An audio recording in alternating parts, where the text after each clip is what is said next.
Are you guys waiting for me? No, I'm opening YouTube right now. Okay.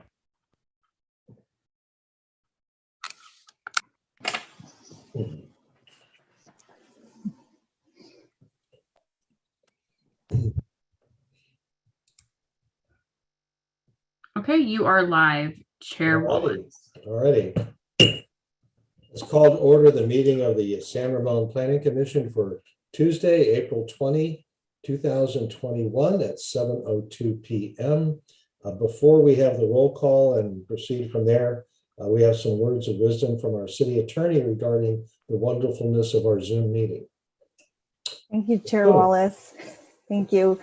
Prior to roll call, I would like to make clear for the record of this meeting, and it should be reflected in the minutes, that the governor has issued executive orders relaxing the requirements pertaining to remote meetings under the Brown Act. The executive orders authorize this planning commission to hold public meetings by teleconference during the COVID-19 crisis. I previously went over the specific provisions of the Brown Act that have been temporarily amended or suspended in order to allow for this meeting to take place by teleconference. And this meeting will comply with all such provisions. Madam Recording Secretary, it would now be appropriate for you to conduct roll call, after which I would ask the chair to recognize me in order to confirm certain matters for the record. Thank you. Thank you. All right, Commissioner Alpert. Here. Commissioner Frank. Here. Commissioner Marks. Here. Vice Chair Kuznick. Here. And Chair Wallace. I'm here. Thank you. And now I will recognize Ms. Poon. Let me find her. Oh, there I recognize her. Thank Your you turn. again. Thank you again, Chair Wallace. I would now like to ask the chair, the vice chair, and the other commission members 3 questions. Rather than ask you to respond separately to these questions, I'll ask all 3, and if the answer is yes to all 3, please say yes and physically raise your hand. Question 1, can you hear me well? Question 2, have you been able to hear all previous speakers, including the roll call, clearly? And question 3, are you satisfied based on facial or voice recognition or otherwise that everyone here representing themselves to be a commission member is actually the person they are representing themselves to be? And I'm looking for yeses and hands. Yes. Yes. Yes. Yes. Yes. Thank you. Thank you, commissioners. And seeing all hands raised, the record should reflect that I have received affirmative answers from each commission member present to all 3 questions, that all commission members have indicated that they are able to hear each other and these proceedings clearly. And no commission member has expressed doubt that each and every commission member participating by teleconference is in fact the commission member they are representing themselves to be. And finally, I would now like to advise the chair and the commission members and the recording secretary that any votes taken during the teleconference portion of this meeting must be taken by roll call. Thank you. Thank you, Ms. Boone. Ms. Chavez, could you lead us in the Pledge of Allegiance? I pledge allegiance to the flag of the United States of America and to the republic for which it stands, one nation, under God, indivisible, with liberty and justice for all. Thank you. Let's move on to item number 4, which is public comment or written communication on matters not set for a public hearing tonight.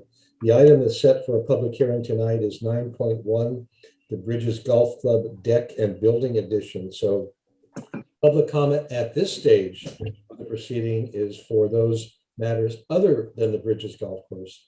Ms. Chavez, do we have any raised hands or written communications on non-Bridges matters? Let me take a look here.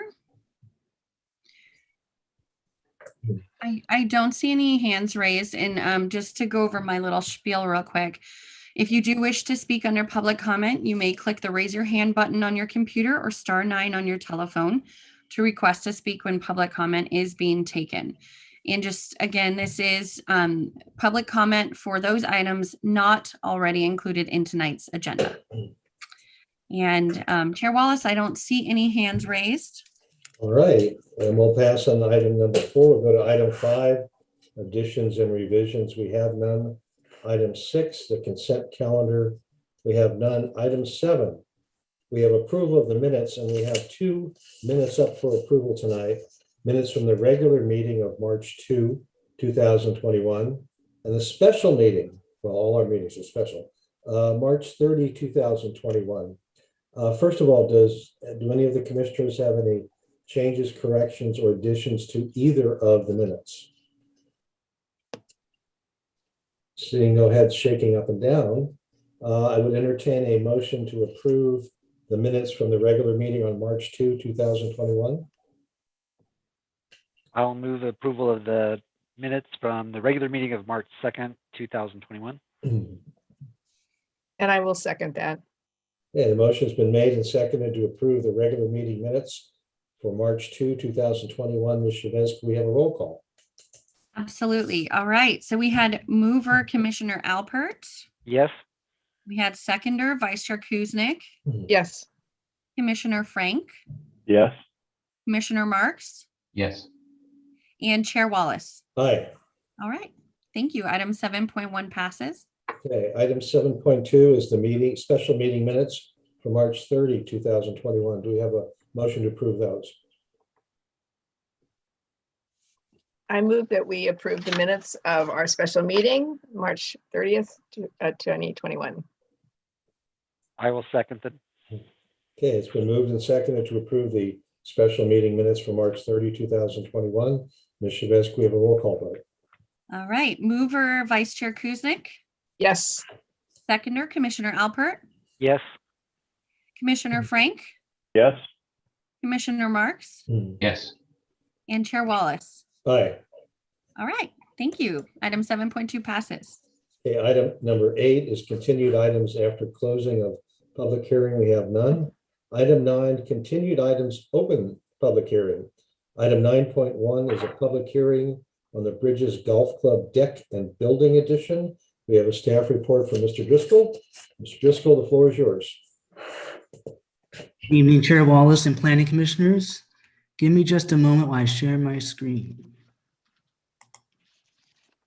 Ryan, while you're getting that ready, do we have any applicants who need to be promoted? We do. We have the applicant property owner, applicant John Mafara, and property owner Anil Yadav. Okay, I'll go ahead and promote them.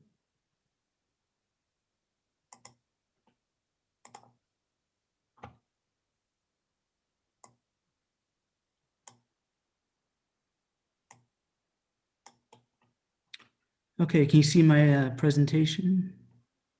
Yes. Let me try and make it full screen. Hold on.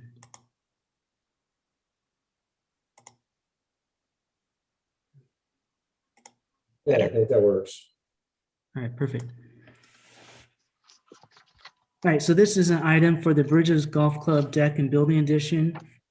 It's located at 9000 South Gale Ridge Road. There's an aerial photo showing the subject properties for this project. The general plan designation is parks. This subject property is actually in a specific plan for Doherty Valley, which is under Contra Costa County, and the designation in that is Parks and Recreation, or PR. The city zoning district for these properties is Parks and Recreation, or P. And the subject property is actually 3 parcels of about 225 acres in size for the Bridges Golf Club development. First, to give you a little bit more background, the Bridges Golf Club development in Gale Ranch Phase 1 was all approved by Contra Costa County in December 1994 for the existing development. And then this project began its review with the Planning Commission on September 15, 2020, last year. That was the first public hearing that the Planning Commission had on this. And at that meeting, there are a number of public comments with comments related to noise, traffic, parking, pedestrian safety, hours of operation, and valet parking service operation. The Planning Commission also provided comments to the applicant to revise the project and conduct a community meeting, and they ultimately the commission continued the open public hearing to October 20th, 2020. On October 1st, 2020, the applicant conducted their community meeting virtually, and they provided a summary of that meeting to the commission in their submittal items to the commission tonight. On October 20th, 2020, and November 17th, 2020, last year, the commission held public hearings number 2 and 3. These were continued open public hearings on this project.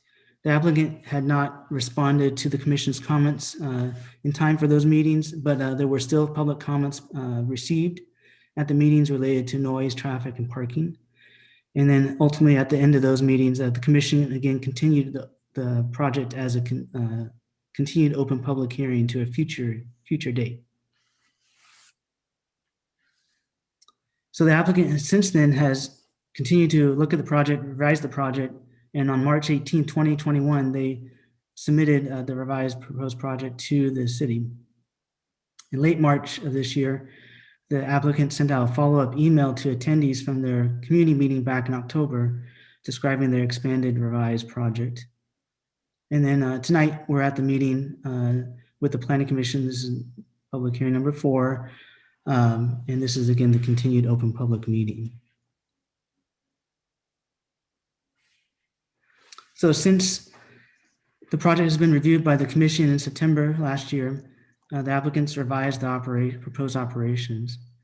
They've revised the project in response to the commission's comments and public comments.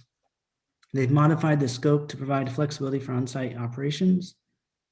They've expanded the days and hours of operation for the proposed private events, which is Sunday through Saturday, 6 a.m. to 2 a.m., maintaining their current hours of operation. And they've expanded the capacity for multiple private events during the daytime and evening time periods at 3 different guest capacities, 135, 350, and 450 capacities. And each of those has a corresponding parking program for each guest capacity level to address the estimated parking demand. I'll be talking about those in more detail later. The applicant has provided a revised site plan for the proposed deck and building addition. It's a new 9,935 square foot deck and building addition to the existing building. There's a reduced deck addition on the wedding pavilion on the west side. It's 2,048 square feet. That's this yellow area right here. There's a new 1,718 square foot wedding pavilion building addition. That's this blue rectangular area here on the wedding pavilion. It's a building addition. There's also a 1,481 square foot wedding pavilion lobby and restroom addition on the east side of the building over here. And a 475 square foot kitchen addition right here in the middle. They're maintaining the 707 square foot rotunda deck addition for ceremony events. That's the circular area here. And then they have a larger deck addition for the restaurant bar area. That's this yellow area here. It's about 3,152 square feet. And they're maintaining the 110 square foot snack shack at the ground level down here in this corner. And they've eliminated the previous 525 square foot ground floor patio that was over here. And they're also maintaining the new golf cart maintenance area at the ground level underneath the restaurant and bar deck addition. This slide shows the proposed revised southwest elevation rendering on the top. You can see the restaurant and bar deck addition is here. And then in the middle, we have the ceremony space with the revised architectural roof matching the architectural tower, existing tower design. And then on the left over here is the wedding pavilion deck and building addition. On the lower level, on the lower portion of the slide is the revised northeast elevation on the east side of the wedding pavilion. This is where the lobby and restroom addition is located. So the applicants also proposed a revised site plan with some modifications. On the left is an aerial photo of the existing conditions. And they're proposing to reconfigure the existing drop-off pickup area at the wedding pavilion. So this is the existing drop-off pickup area. It's a smaller circular area here, paved area. And they'll be providing 10 new parking spaces shown in the green here. And then the pickup drop-off area for the wedding pavilion And then they're also providing these 6 VIP parking spaces along the main building. These are not permanent parking spaces. They're only provided during their valet parking service operation. And then lastly, there's also a new trash enclosure location. It's this small blue rectangular area here on this site plan. So in terms of zoning ordinance standards, the project complies with the parking recreation development standards in terms of setback, height, and floor area ratio. With regards to the parking space standard, the project includes a proposed 2 minor use permit applications to allow an 89 space or 24% parking reduction for the project. So the project is proposing to provide 282 public parking spaces on site, where 371 spaces are required by the zoning ordinance. And then the second minor use permit application will allow a shared parking agreement with the Canyon Creek Church, which is across the street at 9015 South Gale Ridge Road, with a valet parking service for private daytime events with guest capacities between 365 to 450 guests. The applicant has also submitted a revised parking study to support these minor use permit applications, and it determines the parking provided will exceed the peak parking demand estimates with the 3 guest capacities and implementation of their proposed valet parking service and also shared parking at Canyon Creek Church. So here's an aerial view of the subject properties. The project will provide 244 public parking spaces in the main lot area. And then over at the practice facility, there are 38 public parking spaces existing. So that's a total of 282 marked public parking spaces on site. And then in these 2 areas, there will also be the valet parking service operation provided, which I'll explain a little more here shortly. And also the Canyon Creek Church location is here. And this will be the area for the shared parking with the Canyon Creek Church. Here's a slide showing the site plan in the main lot for the proposed valet parking service and the operations and how that would work. And this is the same thing showing the proposed valet parking service at the practice facility and then in the maintenance area and how that would work. So the applicant's parking study has a table. This is a table from the parking study that provides a summary of the peak parking demand estimates for the different guest capacities and scenarios proposed. So I'll walk through this.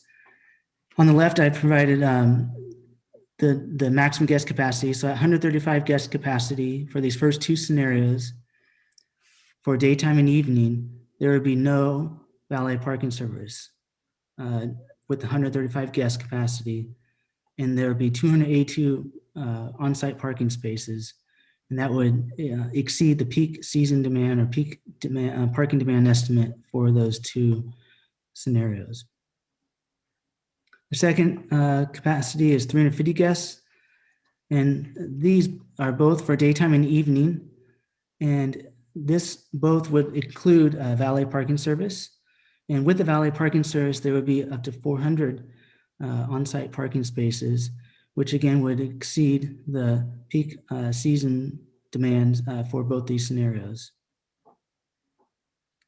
And then on the bottom here, we have 450 guest capacity. And again, both these are with valet parking service for daytime and evening. But for the daytime, again, there'll be 400 parking spaces provided on site, but there'll be a demand of 441 with that guest capacity. And so the applicant is proposing to use the Canyon Creek Church for the additional 41 parking spaces for their daytime events. And the parking study further clarifies that this would only occur if there's 365 guests or more. And then lastly, during the evening hours with the 450 guest capacity, because the golf course is closed in the evening hours, there would be enough parking provided with just the valet service on site to meet the peak season demand.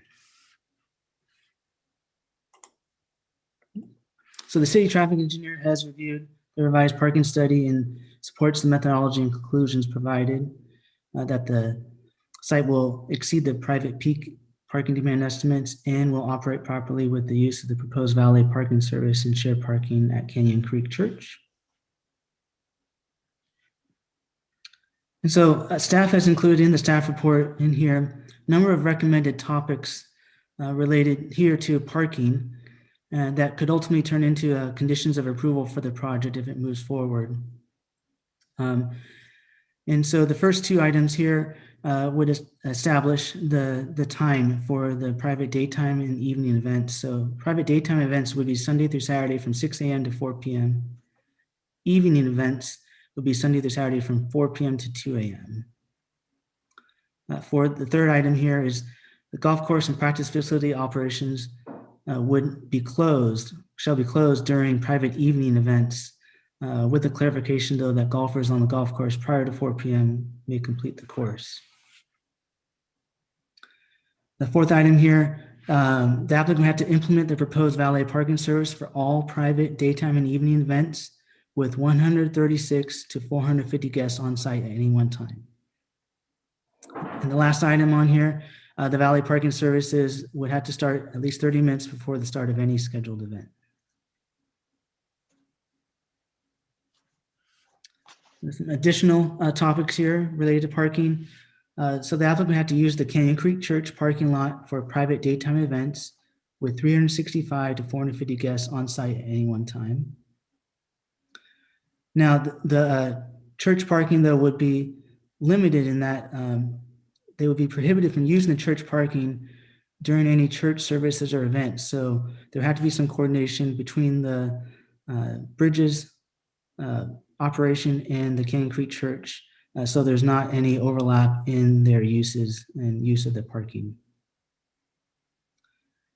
The third item on here is that prior to final building permit inspection, the applicant had to execute and record a shared parking agreement that's as required by the zoning ordinance between the Bridges Golf Club, Canyon Creek Church, and the city.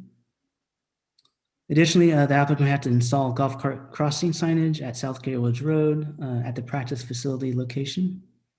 And lastly, they had to remove the existing maintenance container in the main parking lot and provide the replacement parking space striping.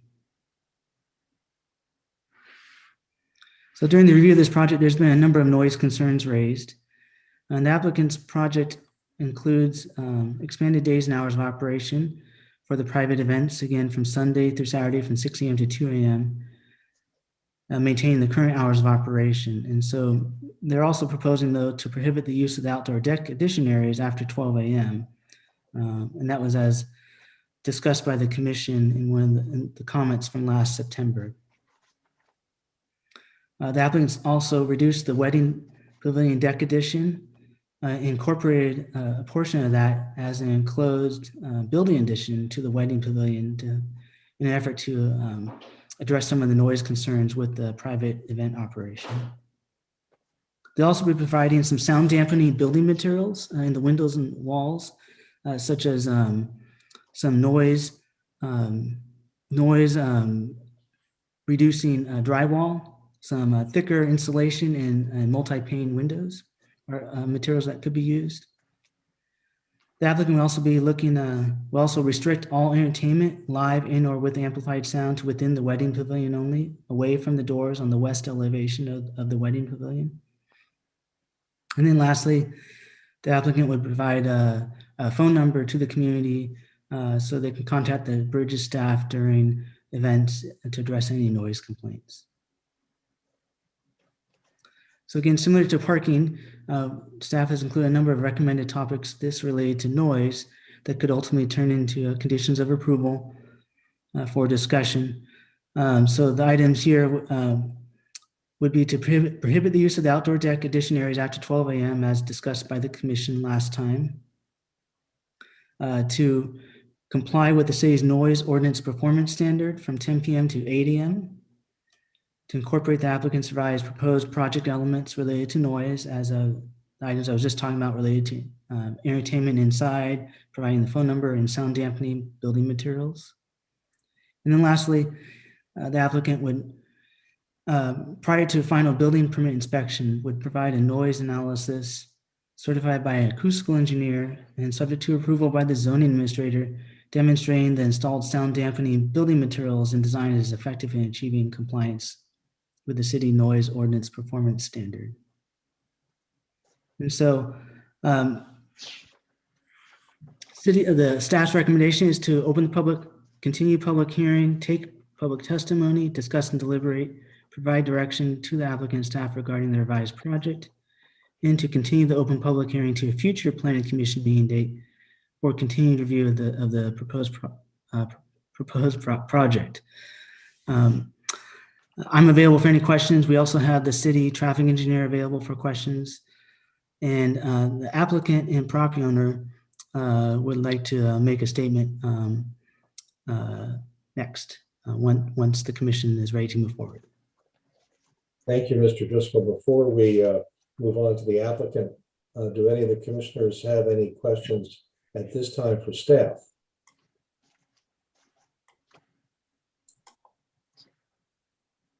I don't see anybody raising their head up and down. Oh, Commissioner Marks, you're muted. Still muted. Hey. Commissioner, you're still muted. I'm sorry, I apologize. That's okay. I'm not a golfer and I have never been on the interior of this building. And so I'm very unfamiliar with the area that is called the pavilion. Pavilions are often an area that is open on one or more sides. I don't know if this is a fully enclosed 4-wall area with a roof or whether it is partially open. And I wonder if staff could answer that for me. Sure. Yeah, the term pavilion, it comes from this is the pavilion area currently. It's a little Yes. small. That area was originally open, and there was a building permit to enclose it. I believe it was in 2002 with the city to enclose it on the sides. So it was open. But currently it is closed. Correct. And is there sound attenuation material within that enclosure, within the walls? You may not be able to answer that now, Ryan, but a check of building records should be able to provide that, and you could let us know at the next meeting. Yeah, we can look. The original development for the building, though, was through Contra Costa County. So we'll have to see if we have those original building permit plans from the county. But it's also something we could, maybe the applicant might be able to share some additional information too. Okay, so you're saying that it's, at this point, a 4-walled area with a roof. We're not sure, since it was built through the county's permit process, whether or not sound attenuation material is in there. And so I may have a comment about that later, but I appreciate the update. Again, I've never been on the interior of this facility. Yes, Commissioner Mark, if I could, tell tales here. I will say in a former lifetime, I was actually at this site where we had a junior senior prom dance at this facility. And it was all interior. We had a sit down dinner, the kids danced, there was music, and it was all interior. So that has been within the last 10 years. So that's my experience with it. Thank you. Thanks, Gene. Okay, Commissioner Alpert or Commissioner Frank, do you have any questions for staff? I have one more question. Oh, I'm sorry. I thought you'd. No, that's okay. I didn't want to hog the time here. So, Mr. Driscoll, back to the, when you started that the initial project was developed through Contra Costa County. Do we know whether or not they are the agency that set the original hours from, the 6 a.m. to 2 a.m.? time of operation, because it seems to be quite the sticking point. But it's entirely possible that that was permitted through the county and not through the city. Yeah, the original development was through the county for planning entitlements and building permits. We do have the conditions of approval for it's the entire Gale Ranch Phase 1 development. It's not just the golf course. Okay. And there are no conditions that state specific hours of operation for the golf course operation either way. Okay. So it's not stated in the conditions currently. Okay, thank you. Thank you, Chair Wallace. Okay, Commissioner Alpert, Not at this time. Thank you, sir. Commissioner Frank? Not at this time. I'd kind of like to hear from the public and then have some questions for the applicant when we're done there. Okay, thank you. I had two questions for staff, and it's sort of precursor to the applicant's presentation. On page 20 of the packet, the staff report says as follows, quote, additionally, the applicant has incorporated the Planning Commission's comment to prohibit use of the outdoor deck addition areas after 12 a.m., close quote. Now, my question to staff is, as I read the applicant's papers, the only 12 a.m. cutoff time for the deck was for the restaurant space. And as I read their papers, they wanted the deck outside the proposed pavilion addition to be allowed to remain open till 2 a.m. So am I misreading what they say? That's something you may have to clarify with the applicant. My understanding was that the applicant was limiting hours outside on all deck areas after 12 a.m. Okay, I just wanted to make sure that I was reading the staff report and their material correctly. The second question I had to do has to do with the noise discussion you had and the idea of having an acoustical engineer do a study, have the zoning administrator determine that it meets the city performance standards. But it seems to me that the excerpt from our ordinance that sets forth the standards for noise basically has sort of a non-specific, non-quantitative measurement. It says, as I recall, that the noise cannot be plainly audible past 50 feet from the source of the sound. And it did not appear that there was any decibel volume that was associated with that standard. Is there something in our code that does have such a quantitative standard? There is not related to that specific noise ordinance section. We would have to work, I think,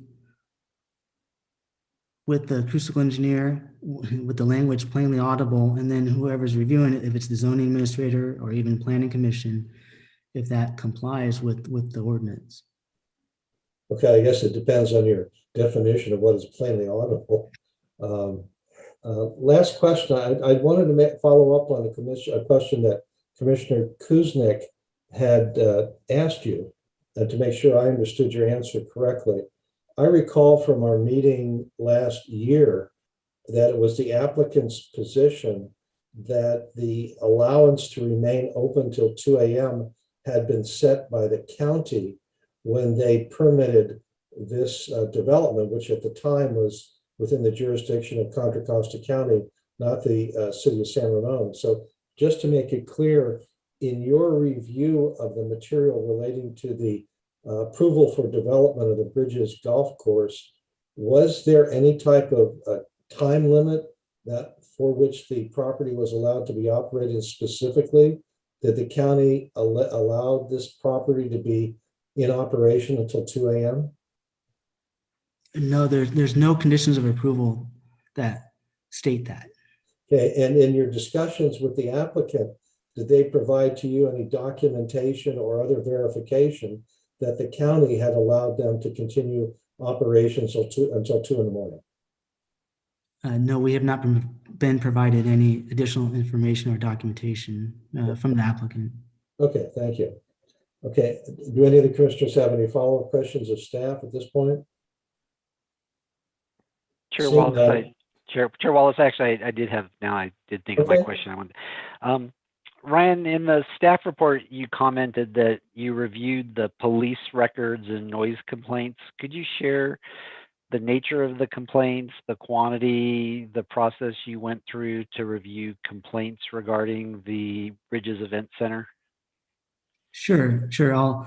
I'll kind of reiterate what's in the staff report. So staff, since the September 15th meeting, 2020, staff has discussed with the police department and code enforcement, and going back 5 years, we've researched and found that there were a number of complaints for the Bridges Golf Club. There was 9 complaints in the past 5 years for Bridges related to noise, music, and parties in the evening and overnight hours. And that does not include any kind of landscape maintenance noise complaints. Additionally, there was also 34 complaints from the Bridges Homeowners Association Clubhouse related to noise, music, and parties in the evening and overnight hours during the same 5 years. So that's some additional information that staff has provided information into the applicant for your information. Thank you. And typically those complaints usually are called into the police department. Is that correct? You know, is that Yes. how the process usually works? Well, in fact, all of these were police reports to the police department. Okay. Thank you. Thank you. Thank you. Any other questions for staff at this point? I just had a follow-up question with Ryan on the questions that Commissioner Alpert was just asking. On the 9 complaints over 5 years from the Bridges, those were all with the police, Ryan, right? Correct. Did any of those get taken up by code enforcement? No. None of these actually were taken up by code enforcement. They're all handled by the police. Okay. What is there a protocol or a rule of thumb as to when it goes from the police to code enforcement when we're talking about noise? I don't know. There's a specific protocol, but sometimes there's coordination between police and code enforcement.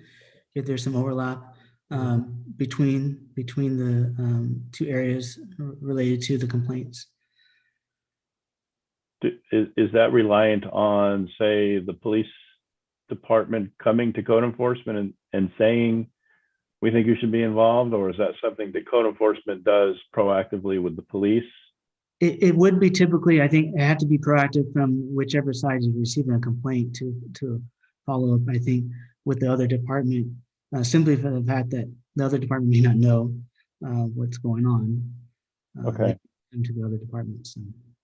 Can I ask the same question with respect to the Bridges Clubhouse on the 34 complaints there? Again, all police apparently, correct? Yeah. Anything from code enforcement on crossover on those 34 complaints? No. Okay. All right, thanks. Thank you, Commissioner. Frank, any other questions of staff? Okay, Mr. Driscoll, could you promote the applicant on screen so we can hear from the applicant? Can you do that, Jen? Yeah, they're already there. They should be able to talk. I have them both on there. Yes, they are on. Thank you. Yep. Okay, so we have 2 gentlemen representing the applicant. Maybe you've flipped a coin or draw straws to see who goes first, but I'll let you 2 decide among yourselves who wants to go first. Don, go ahead. Okay. Hello, commission members. Thank you for this opportunity. Since last September, when I initially got involved with the project, we've gone through a tremendous amount of efforts with meetings with community, sending out notices to the community, having a community town meeting, working with the church, and working with the adjacent HOA clubhouse community members. So we've worked very hard with staff, and we come up with a pretty comprehensive solution to address all comments that were brought up during all these efforts. In regards to the hours of operation, the current hours of operation have been in place since the inception of the Bridges Golf Course and the HOA. So when you look at hours of operation, you got to look at it as totality in terms of the surrounding community members. Also, we've addressed complaints that were brought up and with daytime noise due to maintenance, and we've worked closely with the code enforcement team there. And we'll continue to do so if there are any additional complaints during the evening. Again, we will provide a direct line to management during event hours. And if there are any issues by community members, that they could contact us directly, and we'll be able to address them right away. I hope that you would continue to use your code enforcement team to monitor the hours of operation for the project. We worked hard in regards to providing comprehensive noise reduction efforts, summarizing our efforts that we plan to implement during the design and approval process. And we love the process, working with the community members, and we continue to do so with the church and the HOA, and hopefully providing continued support with each other's activities. In regards to decibels, we've made efforts to move the entertainment venues to the opposite side of the balcony and the large glass wall that is currently there, that's going to be moved, and in efforts to deaden the noise that would potentially leak out from the glazing system. But we're introducing a lot of sound attenuation materials and systems to help deaden the noise.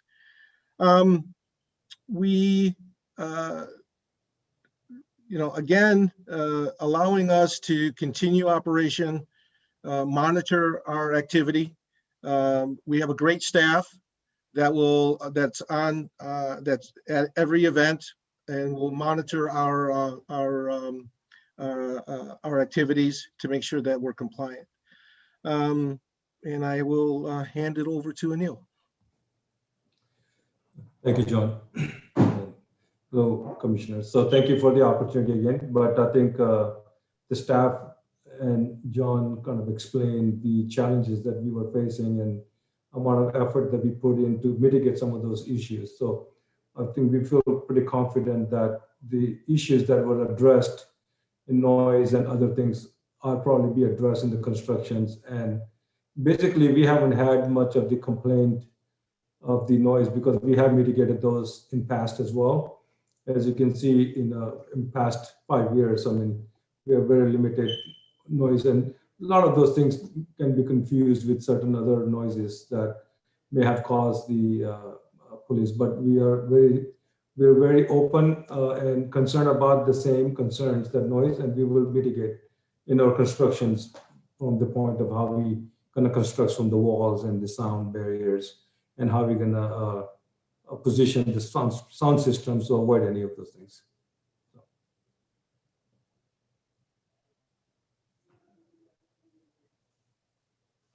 All right. Do either of the applicants, speakers, have anything further they want to add before I turn them over to the tender mercies of the commission? In regards to the deck, we did make efforts to reduce the hours of operation for the deck and restaurant service. And the deck area for the pavilion or reception area was, as stated, intended to remain open during the hours of operation. It'd be difficult to monitor that and setting up a cutoff time. So I'd like you to take that into consideration. That's all I have to say. Okay. Do any of the commissioners have questions for the applicant? Chair Wallace, I do. Commissioner Alpert. That last point you made, in the staff report, it said prohibit the use of the outdoor deck addition after 12 midnight. I'm a little confused by that. What does that actually mean?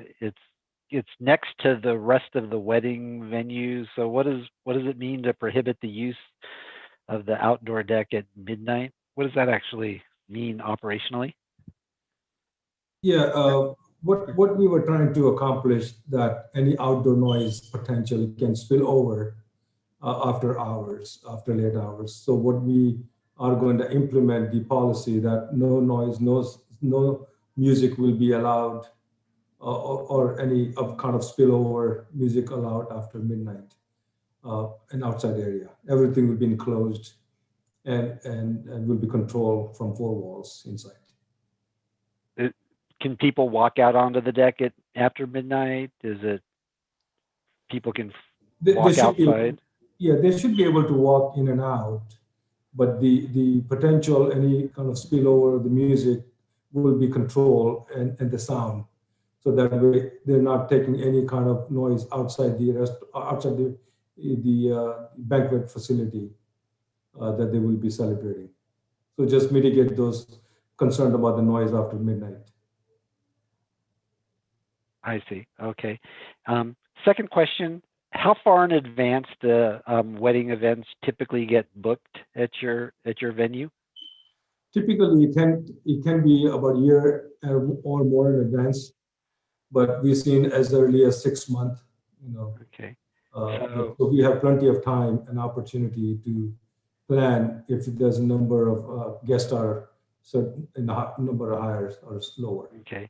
And that's my experience with booking weddings as well, in the midst of planning one myself. And so my question, weddings are tough to plan. So my question is regarding the shared parking arrangement with the church. There's a number of places you made reference to, if the church is available, you'll be able to use the church. Could you talk about your plans and your arrangements with the church to secure parking when a wedding could be booked a year in advance? What's the arrangement going to be that you have a guarantee that the church parking lot will be available when a wedding could be booked a year in advance, that the church is going to make themselves free and they're going to not do something a year down the road?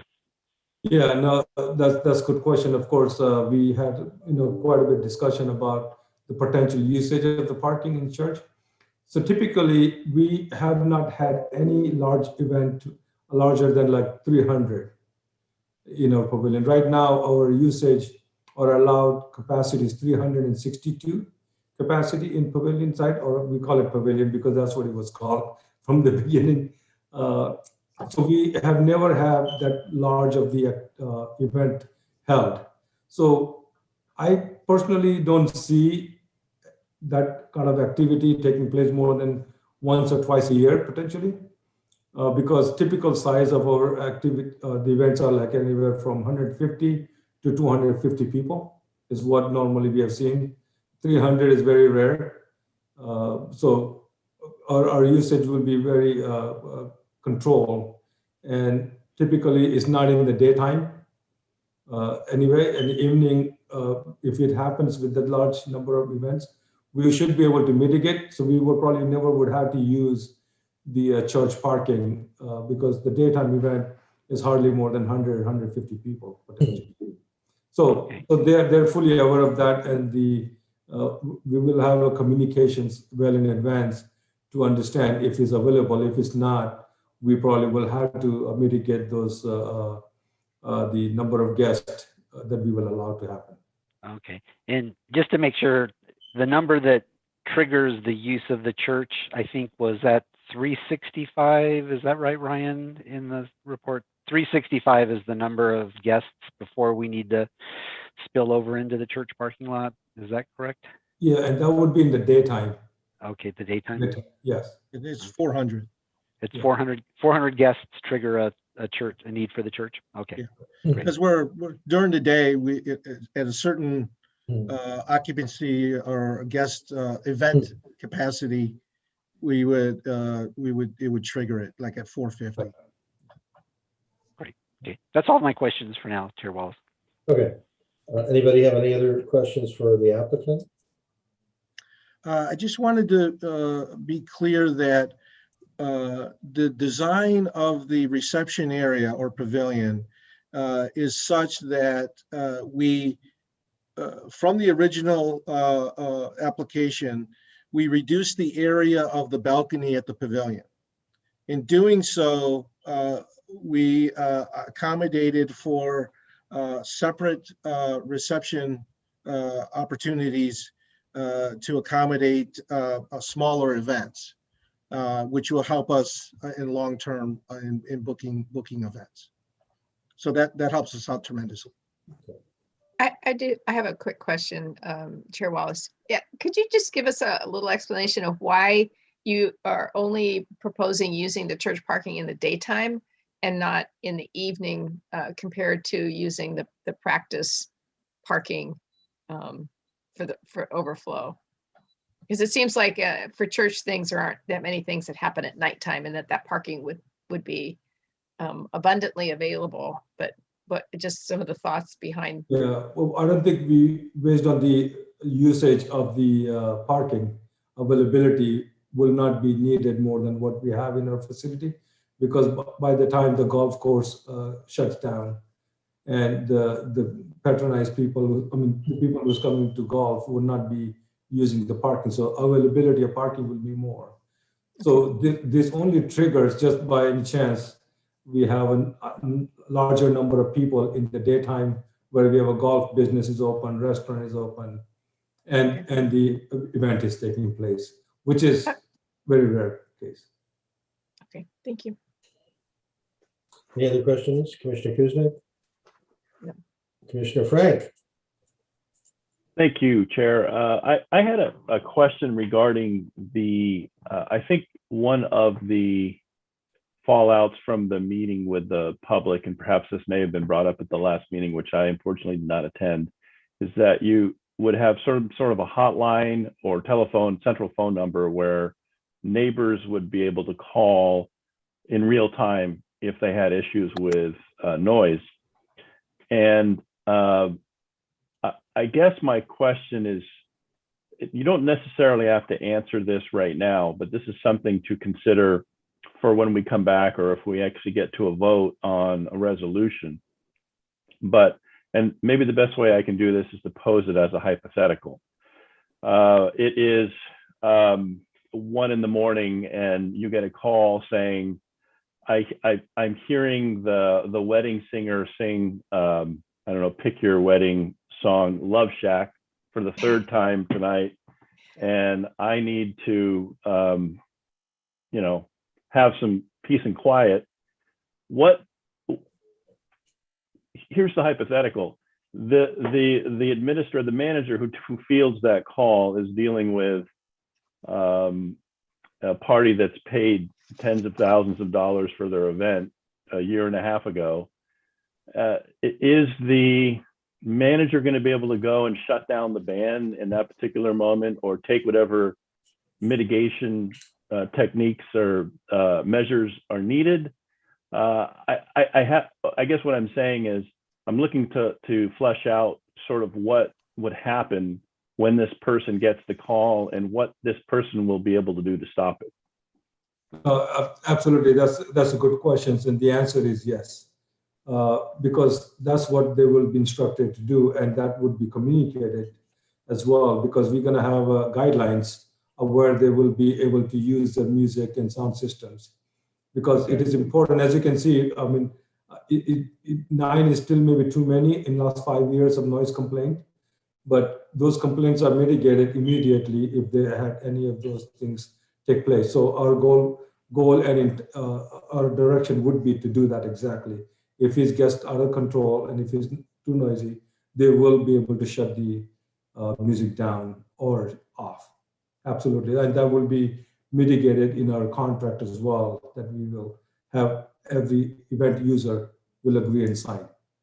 Okay, so that would be something the party planner is going to have to agree to set if there's be certain mitigation measures that may have to be taken during as the event unfolds later at night. And I suppose that if you can hear what song is being played from your home, that would be plainly audible under our noise ordinance. So that's correct. We can probably agree with that. Okay. I have another question regarding the as I understand it, when you have one of the higher capacity events where you're going to have valet parking and where the lot could fill up, you're going to be directing people into a choice of self-parking, which I think is in the south lot, versus going to valet. And when you've got a couple hundred cars, for example, or 150 cars or whatever it ends up being coming in all within a half hour of each other, I could see the potential for a little bit of confusion in the entrance. Is there going to be somebody there that is directing traffic and, with flags, or like we see in sporting events, or not that it's that big of a traffic issue, but somewhere where people are being told where to go in an expedient manner so there isn't a backup onto the street? Yeah, so those are some good questions. I think the point of, just to kind of address the noise to the house, the closest home that we have from that event center would be 1,200 feet or more. So there's really a distance away. So there's a very odd, I mean, they have to be really violating the sound policy that we would have to get that loud. So hope that will never happen. And most of our events are staggered events, right? So that really doesn't happen at the same time as well. So the usage of those parking is, I don't want to say that it can never happen, but when it do happen, like we were asked to put proper signage out there for crossing the road and the lights and all those things, that we will do that to mitigate some of the safety concerns that may be. But we will have our staff to control the driving, because no guest will be taking the car to the other side of the parking other than the valet driver. Okay. So the people won't have an option to go self-parking from the other side of the road. Only would be available to the valet. So there will be control. And just employees will be using the driving range lot, I guess. Correct. In the maintenance lot, yeah. Correct. In the maintenance lot, yeah.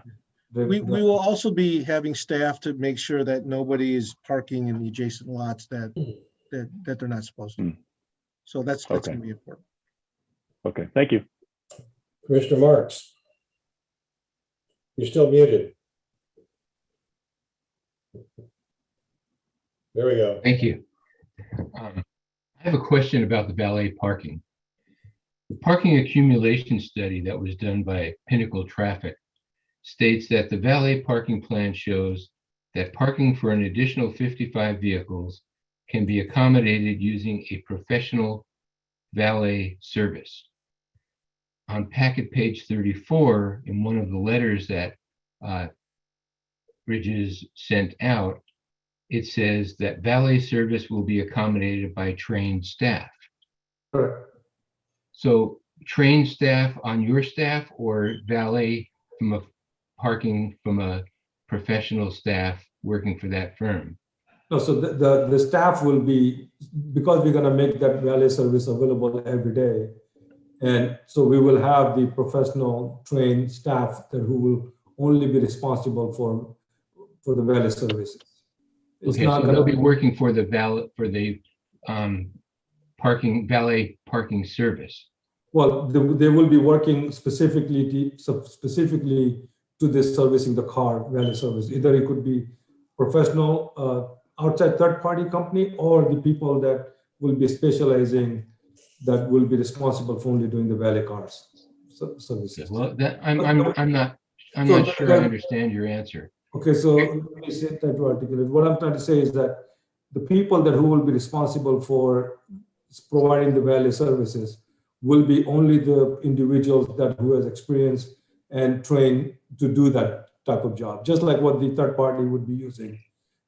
They will have their own staff coming in, and that will be the similar setup. So based on the number of usage that we will have, we will decide if something that we will use the third party company to come and provide these things, or we will have the staff, the well-trained staff to provide the service internally.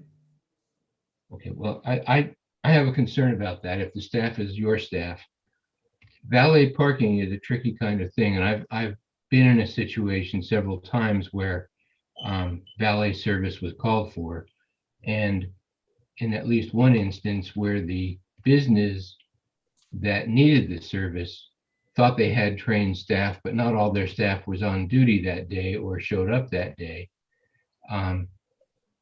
I think that when the study indicates that professional valet service needs to be used, that is what needs to be used, not staff that is trained who also works for the company. It's not that there's a conflict, it's the training, it's the reliability that I think the city needs to depend on. So that's a concern that I have. I also, in reading that parking study, there was discussion about a reciprocal easement between the Bridges Golf Club and the church. And perhaps this is a question for the staff, but I wonder, has the city seen and reviewed that reciprocal easement to make sure that it's consistent with what the city's concerns are? Specifically, I'm concerned about if in the future the reciprocal easement is amended or even canceled, how and when would the city be notified? Cancellation or amendment should require the prior review by the city, because our permit is predicated on certain things being in place that we can depend on to handle the parking. And so, again, I would like some information either today or in the future about staff's review of the reciprocal easement and whether or not there's any conflict. I understand from what Ryan presented tonight that, in fact, the staff is suggesting that there be a shared parking agreement between the Bridges Golf Club, the church, and the city. But if there's additionally a reciprocal easement, they need to be in sync, and they need to put the city in the position of agreeing or not agreeing with any amendment or cancellation, because again, that could affect the decision that we made, which was predicated on certain valet parking being in place. That's my only question at this point. Yeah, I just want to have an opportunity to address the question about the valet staff. Reliability is a concern, right? Of course, because we want to have reliable people to come and provide the services that we need for our guests. So for that reason, even all makes sense to have our people, trained staff available to provide the services when we do need to have the services. And if we don't have that availability, we will, of course, contract the outside services to provide the services that we need. So I think the reliability wise is more control when we have our own staff as we need it available and be ready to service. Because sometimes third party also have challenges of if they come and provide the services as we need it to. So just want to address that. We will definitely be keeping that in mind of having the staff we need. I understand the clarification and I appreciate it. It is not consistent with what the traffic analysis or the parking analysis stated. Mr. Chairman, that's the end of my questions. Okay, thank you. Do any of the other commissioners have any follow-up questions before I ask a few questions? Nobody's shaking their head left and right. Okay. A couple of questions, and I'm going to leave it to the two applicants' representatives who wants to tee it up. No pun intended. First question, is there a deck outside the pavilion now? No. Yes. And is that currently being used for? No, maybe I misunderstood the question. Sorry, go ahead. Is that currently being used for activities after 10 o'clock associated with events in the pavilion itself? In other words, people go outside the pavilion on the deck after 10 o'clock and maybe up to 2 in the morning? Yes. Okay. The proposed deck is how large compared to the existing deck?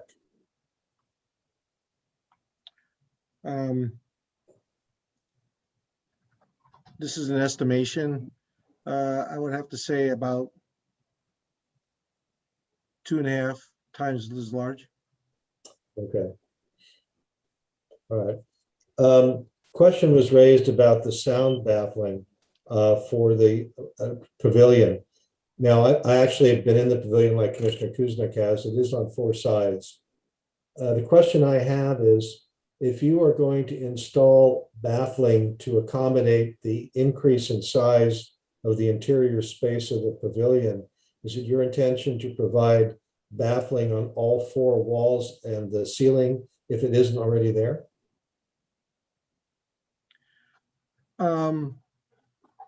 There are many ways of the battening systems. The idea is to trap noise within a battening system. So yes, we will provide a system on the walls as well as maybe a ceiling system to help collect some of that, like a suspended ceiling system. And obviously the new glazing system that we're providing will have STC acoustic properties as well. Okay. Now, at the present time, there's no deck adjacent to the restaurant. Is that right? There is. There is. How large is the deck outside the restaurant? I would say about extending about 10 to 12 feet. Yeah, it's a good 1,000 square feet or so, 1,200. Okay, and the deck that you're proposing to add to the restaurant is how many square feet roughly? 2,500 to 3,000. So about twice the size of the existing deck? Correct. Yes. Okay, now, do you anticipate using the new improved deck for drinks only or also for outside dining? The intention is for both outside dining and drinks. Okay, so I believe the description included things like fire pits, high tables, things like that, sort of like a bar atmosphere. I would imagine that we would break up the space to accommodate multiple types of dining and or gathering. So the idea is to create a more functional deck area that accommodates more outdoor seating. That is more. Right now, the space that we have now is very narrow, and people don't like to sit out there. It's not very inviting. So the idea of expanding the deck allows us to design additional outdoor seating types. Okay, yeah, my use of the term bar area is not pejorative. It's that in many bar areas, they actually have areas set aside for eating as well as having a drink before you go into the main dining room. And it sounds to me like what you're foreseeing is their portion of the revised deck that's going to have full boat dining, as well as someone going there just for a drink or an after dinner drink. Would that be accurate? Yeah, and then after their golf session, they may want to sit outside and enjoy the ambiance that we'll offer out on the deck. Yeah. Okay, and that sort of sachets in the next set of questions I had, which has to do with the operation of the golf course. Now, as I understood it, what you're contemplating is that if you have what you described as an evening event, which is an event starting, I believe, at 4, that the golf course is going to be, quote, closed, close quote, at 4 p.m. Now, when you use the term close the golf course, what exactly do you mean? Because it's clear from the papers that you're not going to go out and send a marshal out to the 3rd hole and take golfers off the green on the 3rd green because it's 4 o'clock. No, our staff will be trained to and be aware of the events that are happening, and they'll work with the pro shop staff to control bookings in order to us accommodate what parking needs we need. Okay, well, the reason I brought it up is I was looking at the math you were doing on golfers on the golf course and tee times. I think you had 3.5 to 4 hours for a round of golf. I think that's overly optimistic given the difficulty of your golf course. I think 4 to 4.5 hours is more likely, even when you factor in a minimal amount of time looking for golf balls in the rough. And that means to me that you're going to have, assuming you have a reasonably full house, you're probably going to have about 7, at least threesomes teeing off every hour. So at 4 o'clock, even if you cut off the golf at noon, you're still going to have a good 80 golfers on the course at 4 o'clock. Yeah. The only way that you can control the number of golfers on the course is to cut off a tee time at some time well before 4 o'clock. And have you thought along those lines? Yes, so I think like we will have way in advance of knowing if any event are larger size that we would require to close the golf course at a certain time. So we would know in advance. So all those adjustments will be made. So there will not be tee time available. Okay. And the dates that we know that we're going to need all the parking and we need to shut down. So it will be pre-planned. Okay, so Can I add something to that? Sure. Our events will enable us, the new design will enable us to have staggered event times. So we have ceremony events that start and then they lead into a pre-reception activity on the deck or what have you. So the full capacity of when an event is fully in place will not happen till after say 6 o'clock, 6 or 7. And then due to daylight savings time, the course tends to weed out during the winter months earlier. So. Well, yeah, you can't exactly play after 6 o'clock, but yeah. I'm sure you have some great twilight, discounts for people who want to go out at 6. Okay, all right. Right now it's a survival, so we find a way to get anybody to golf on it. All right, so Commissioner Marks and some of the other commissioners brought up the issue about parking. Let me ask you this question. I assume that the number of events you've had last year probably minimal at best, but prior to COVID, what was the general range of the size of events? And events, I mean weddings, things like that you had. I mean, you've indicated that it's been very rare to have an event more than 300 guests. Is that pretty accurate? You're talking about a guest size maybe of 200 to 300 for the most part? The majority of our size of our events has been 150 or less. Okay. So very rare. I mean, 200, 250 is considered a large event. I don't remember that, maybe 1 or 2 maximum that I remember that have reached over 300 capacity. Okay. Now, is that the size sort of driven or sort of curtailed by the size of the existing pavilion? The size of the events drastically underutilizes the pavilion. So, when we have an event for 100 people and we have a capacity of 360, we're limited to just that one event. So this design enables us to have 2 smaller simultaneous events, making our operations more efficient. No, I understand that. It's just a question of, the issue had come up about if you have 400 guests and how many cars that's going to be depending upon how many people in the car. What I'm trying to find out is if you realistically had an experience there where you've had 400 guests. No, so we are hoping that we can have a few events of that large. So the investment that we're going to make and improve the facility from guest experience point of view. It's not this expensive. It's going to be expensive endeavor to begin with.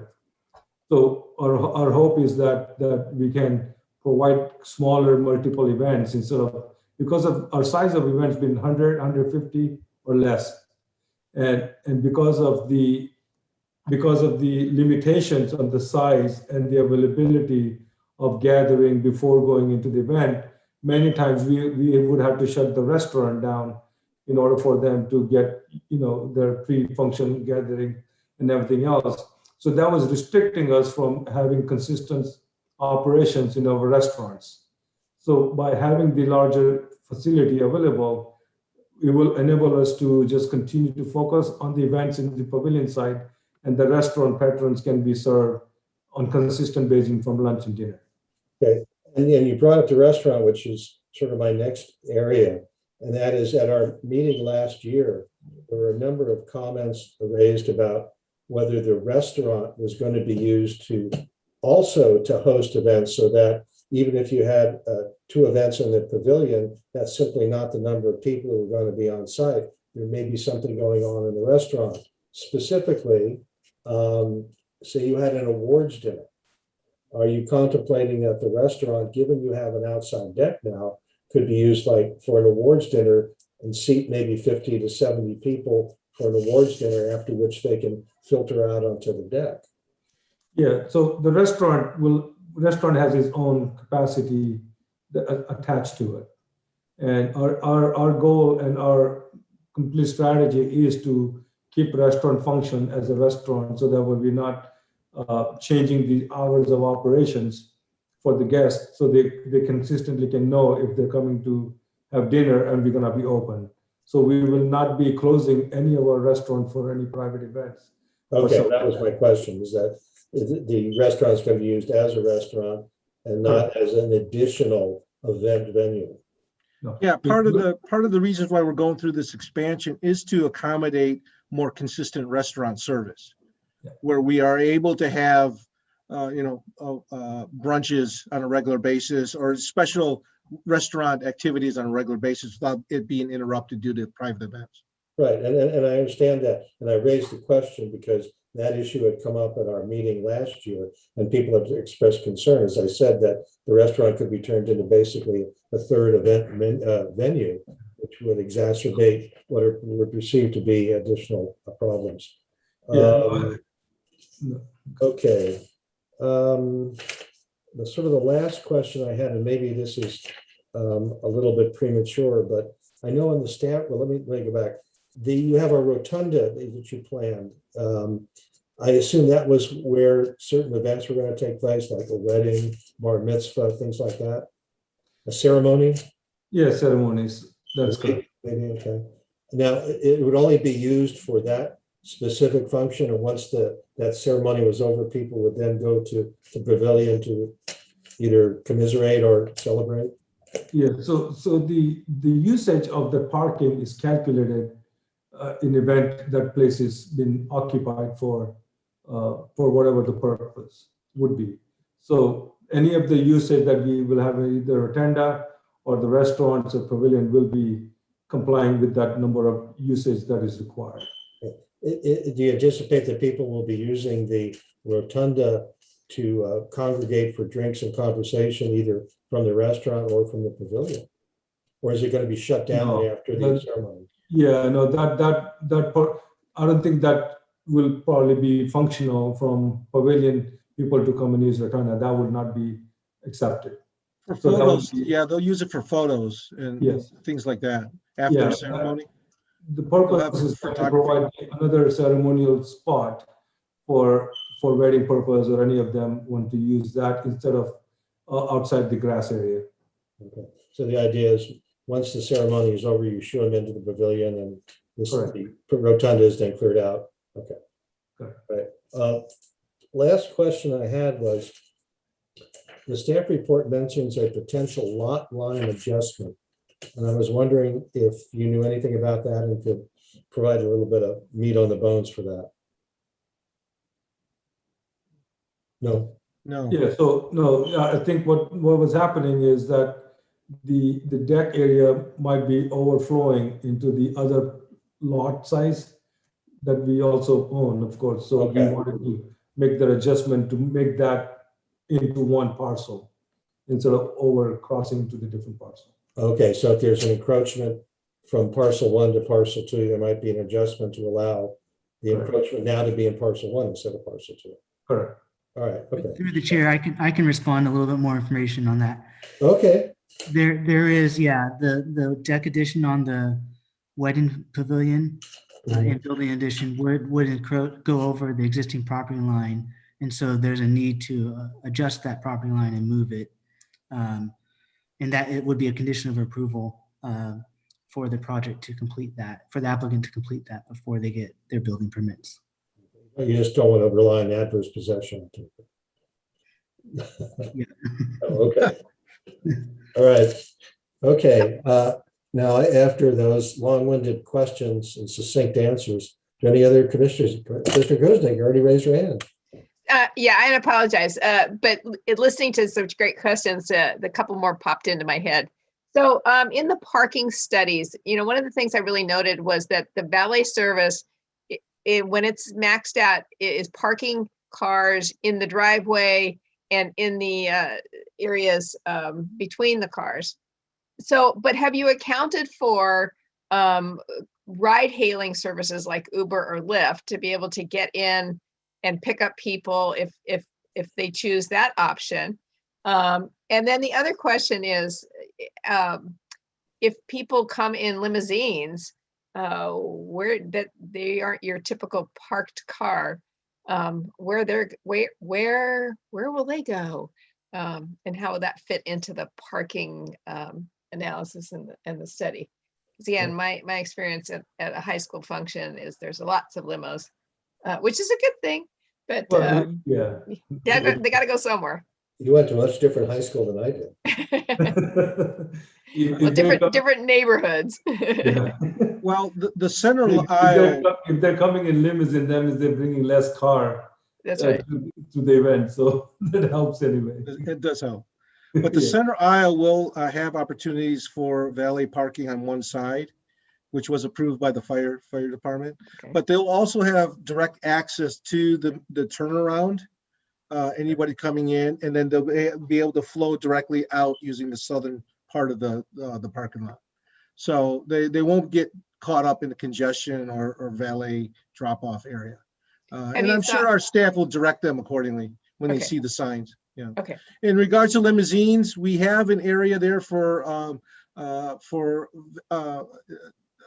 exotic cars along the pavilion turnaround.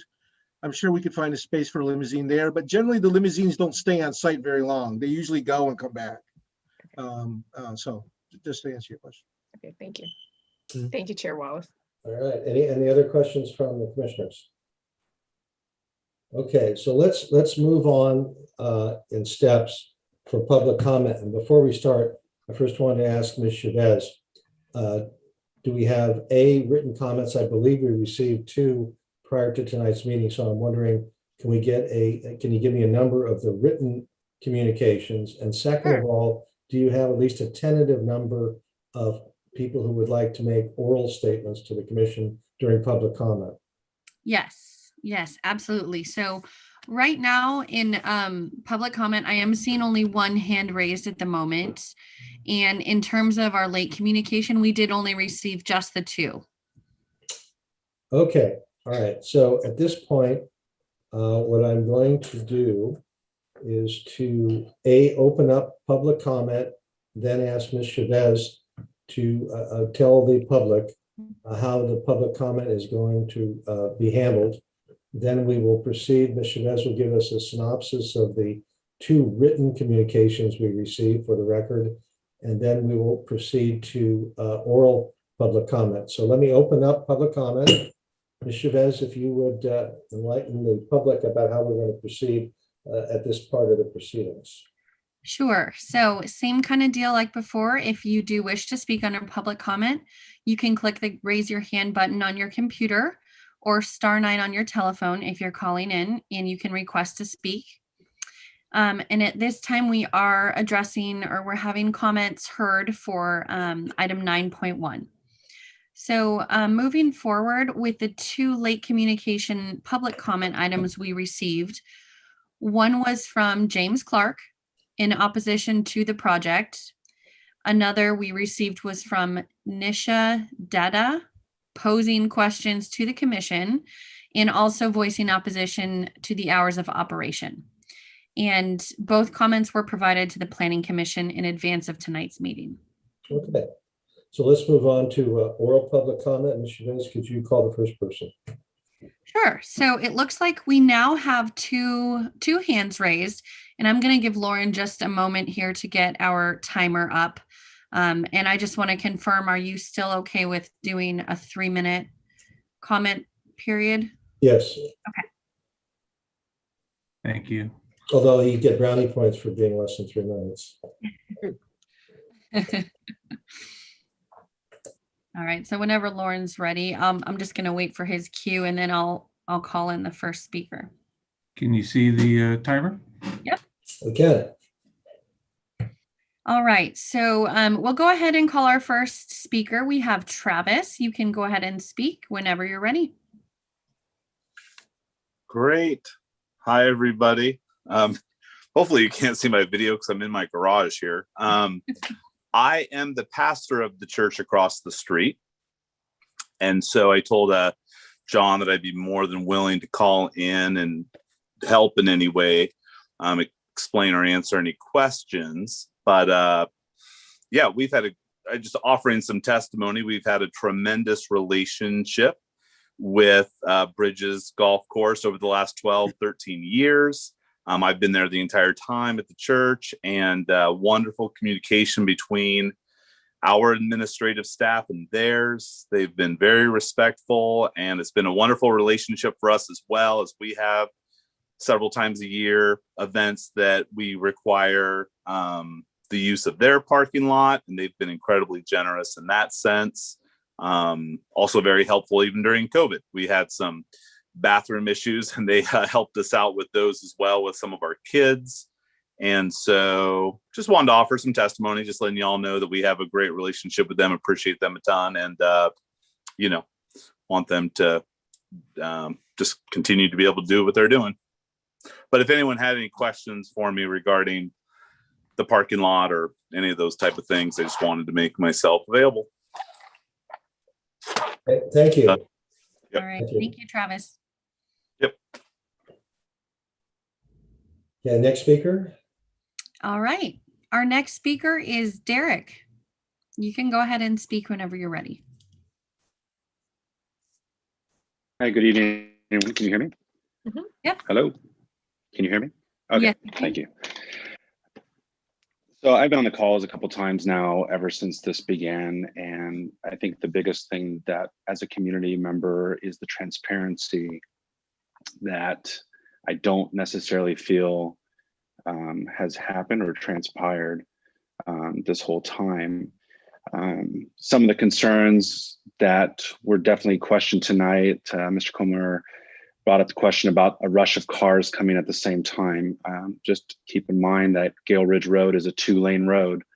And does the current driveway meet the requirements of having all these 244 cars, Ubers, limos, emergency vehicles, should they need them, be able to support the logistics of an operation that they're wanting to present? Commissioner Wallace, you asked about the noise. I live directly across the fairway on the 18th hole, and I can tell you for certain that I can hear their events every single time they have it. It does get louder when the door gets opened, but I can hear it. I hear screaming when the kids were there before. Obviously this last year, it's been more quiet, but there was a recent event in the last month where they've had it. In respects to the occupancies, I don't know if the numbers have been offered as for the data. I know, Ryan, you touched on it, on the overflowing of if the restaurant was to be open and they have 2 events and they have golfers, all those have requirements to have parking stalls available to them. It seems like it's a very logistical thing, but That's something to think about.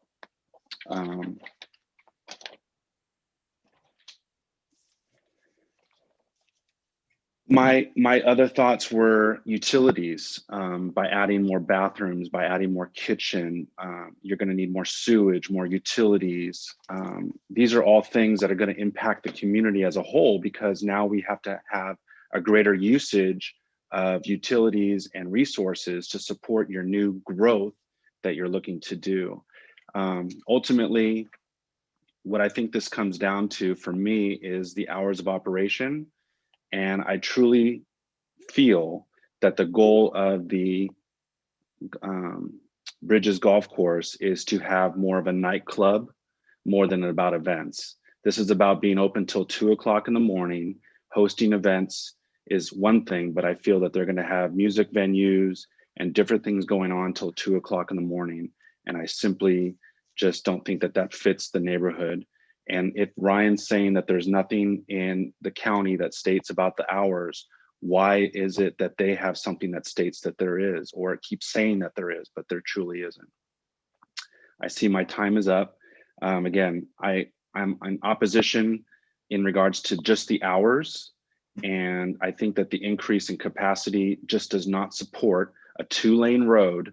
No matter how many parking spots you have, you're going to have like an In-N-Out Burger going down Bollinger Canyon trying to get into the parking lot. And I don't think that that's going to work. People trying to get out, people trying to get in. What about the people who live in the community there? They will have an emergency. What if we have an emergency evacuation where there's a fire on one of the hills? How do you get people out of there in a mass fashion? You're not going to be able to with a 2-lane road. You can't get the emergency vehicles in, and you can't get the people out that fast. I just don't think this is a great idea. I think their capacity was set by the county for a reason, and I think we should stick to it. And I think we should also look at their hours of operation and really define that they should be only operational till 10 p.m. if they want to have any type of outdoor venues or anything at all like that that would create noise. You're more than welcome to come to my backyard and listen to it for yourself. Could you wrap it up? Your time's up, Derek. Thank you. Thank you for your comments. Sorry to interrupt you. It's okay. Thank you. Thanks. Okay. Let's go ahead. We can move on to our next speaker. So far, I'm seeing 2 more speakers, Commissioner or Chair Wallace. We have another one that also just popped up. So 3 speakers lined up. We have Mike now. You can speak when you're ready. Hi, everybody. I just have 2 quick points I'd like to make out, and similar to Derek's. My concern is that on the noise side, we're more than doubling the outdoor capacity. And my concern is that every time that the open closes, noise spills out onto the patio. So even if you have a quiet crowd out in the patio, the noise from inside, every time somebody exits or entrances back to the outside patio, you'll hear that noise spill over. My second concern is that I live on Gale Ridge Road. I'm very close to the church, and we've had activities at the church where the church parking lot has filled up. The street parking all the way to my house has filled up on both sides. And I'm just curious to ask if the traffic and safety, if they took into consideration that there was a large event at the church, a large event at the golf club, and an event at the Bridges Clubhouse, and trying to get everybody out of their houses, out of the street in case of a wildfire, which we have in California. That's probably my biggest concern, is that we'd have 200-300 cars trying to go through one stoplight. That's it. Okay. Thank you. Thank you, Mike. Appreciate it. All right. Our next speaker is Ferd Del Rosario. You're free to speak when you're ready. Hello, can you hear me? Yes, we can. Yeah, thank you. Good evening. And I'd like to, I live on South Gale Ridge Road, neighbors with Mike. And my biggest concern is really the impact of the project on South Gale Ridge Road. I'm concerned about the use of the driving range where the developer or proposer is adding 38 public parking spaces in that driving range. And this is so far away from the main parking lot. And I'm really concerned about like the valet services coming in and out and bringing people there. That's one. So it's really going to impact Gill Ridge Road. Secondly, is I urge the planning commissioners to actually go out there in the evening with an hour of up to 2 a.m. There are no lights out there in that driving range. I urge you to take a look at it. It's so dark there. And I don't think it's a good place to park. The one last thing, I think the commissioners should consider reducing the 450 guests. And I think it's a large number. I don't think it's really, what's the word, does not fit into this kind of environment. You should consider actually reducing it to something less than 400. Those are my comments, and mainly, traffic safety on Gale Ridge Road and reducing the number of guests for this project. Thank you. Thank you. Thanks for your comments. All right, so we have Lisa D. You can speak when you're ready.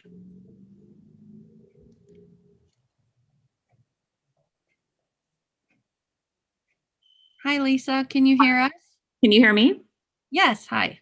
Hi. Thank you for taking my call. I'll be really quick. My issues are, I'm still very confused about the capacity of this new expanded event center.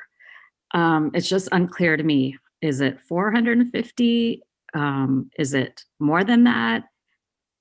It's just very confusing. So I would like clarity on that. I'm also very concerned about the hours of operation. I did a little research and I can't find any venues in the area that are open till 2 a.m. None of the other event venues. And 2 a.m. close time is just too late for a residential community area. I'm also concerned about the noise. I also heard the party that was there sometime in this last month. It was very loud. They had the doors open, disco lights. It was just very distracting and loud. And then lastly, I am very concerned about the traffic, especially coming into Gale Ridge and also on Bollinger. And I'm also wondering if anyone's looked at the effect of traffic on large scale events would be on Bollinger, and also the fountain area, because many people like to stop at the fountains before going to the bridges area for pictures and photos with extra guests. It could be a big traffic hazard. And so that's it. Thank you. All right. Thank you, Lisa. All right. Chair Wallace, it looks like that wrapped up our last public comment. You're still muted. Okay, I guess I'm picking up for Commissioner Marks there. Okay, let me close public comment. All right. Now it's time for the commissioners to have their chance at the floor, either comments, questions, directions to staff as it requested. So I am opening up the floor for the commissioners. You can raise their hand, jump up and down in the chair. I will take anything. Everybody's looking at their notes studiously. Yeah. Who wants to go first? I know Commissioner Marks had some comments. I'm unmuted and I was really trying not to go first tonight. Okay, if you can get someone to go in front of you, I'm all for that. Commissioner Right. Kuznick, you're not muted. Would you like to go first? Give Chair Commissioner Wallace, Marks a break. just to kind of chime in here real quick. I know John has raised his hand. I don't know if you guys like to do maybe some comments from him first or the rebuttal, or if you want to do your discussion first and then have him speak, but I just want to let you know. Okay. Yeah, yeah. Okay, Thank you. hang on a second. I think the answer to Ms. Chavez's question is, I think it would be appropriate to let the applicant have a few words after public comment. So whether it's, which one wants to go first? Tee it up. Thank you. Just, I mean, we heard some of the concern from the public, the comments that were made. Just to confusion over the number of people. Right now in Pavilion, we have a capacity of 362 people and plus the restaurant. So there's really not much increase in the capacity usage and traffic concerns, and that has never been an issue, a backlog or anything. So with the current structure that we are providing, that will mitigate a lot of those concerns that potentially can happen if you had everything. So I'm just kind of addressing those concerns are really taking care of it with the process that we're putting in place. The noise again, last month, I don't know which one that happened. We didn't hear anything from anybody about the complaint, but if there was any, we'll check up on that. But we are going to mitigate by the providing the constructions availability of constructing properly from the sound barriers and everything else. So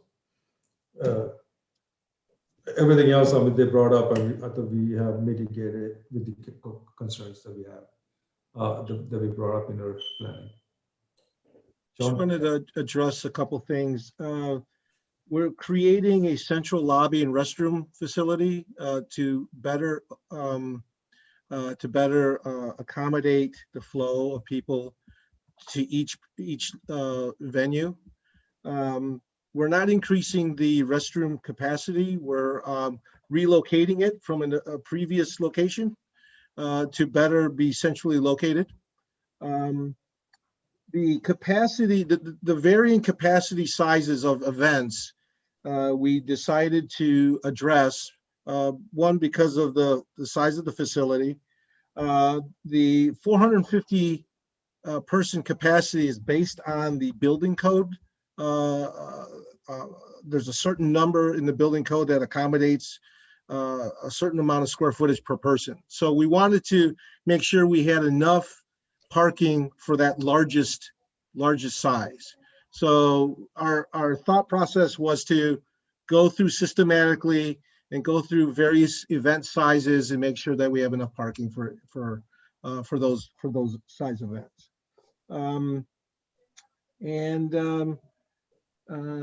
That's about it. Thank you. Just, yeah. Yes. Go ahead, Commissioner Alpert. Could I ask either Ryan or Ms. Fair to discuss or describe? We've heard a number of times comments about traffic studies, safety, getting in and out of South Gale Ranch Road.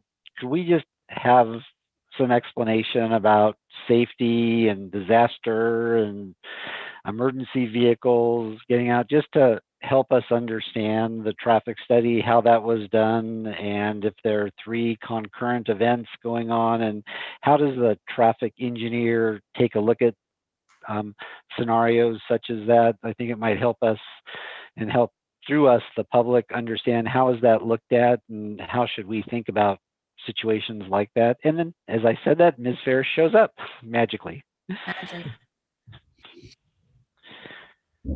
Okay, you asked a lot of questions. Well, just in general about traffic. I'll just stop and chase traffic.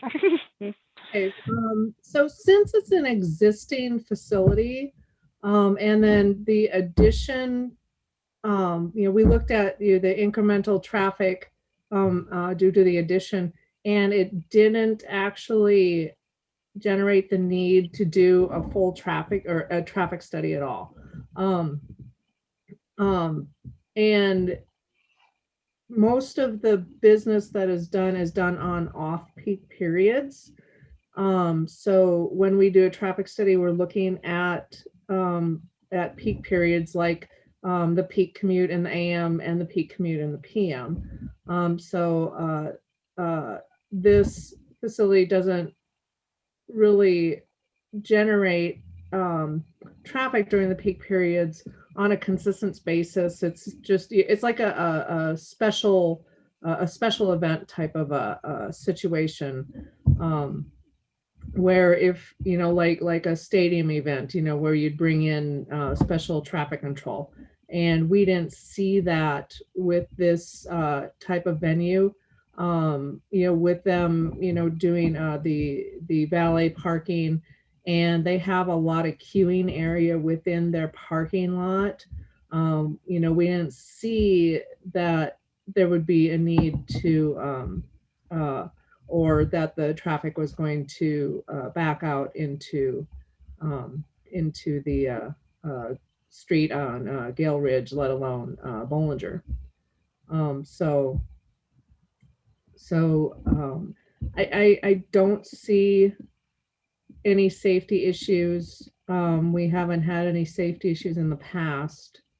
So, we're what we've looked at, and I guess I can't answer for emergency services, but the road is wide enough. It has to be wide enough. It was built to specific standards to be able to accommodate emergency vehicles, even if there's vehicles parked on the side of the road. Did I answer your question? I think so, although if I didn't ask the right questions, I know Commissioner Marks will ask the questions I didn't ask. Okay. Just not following up on that. Mr. Chairman, can I ask Deborah a question? Sure.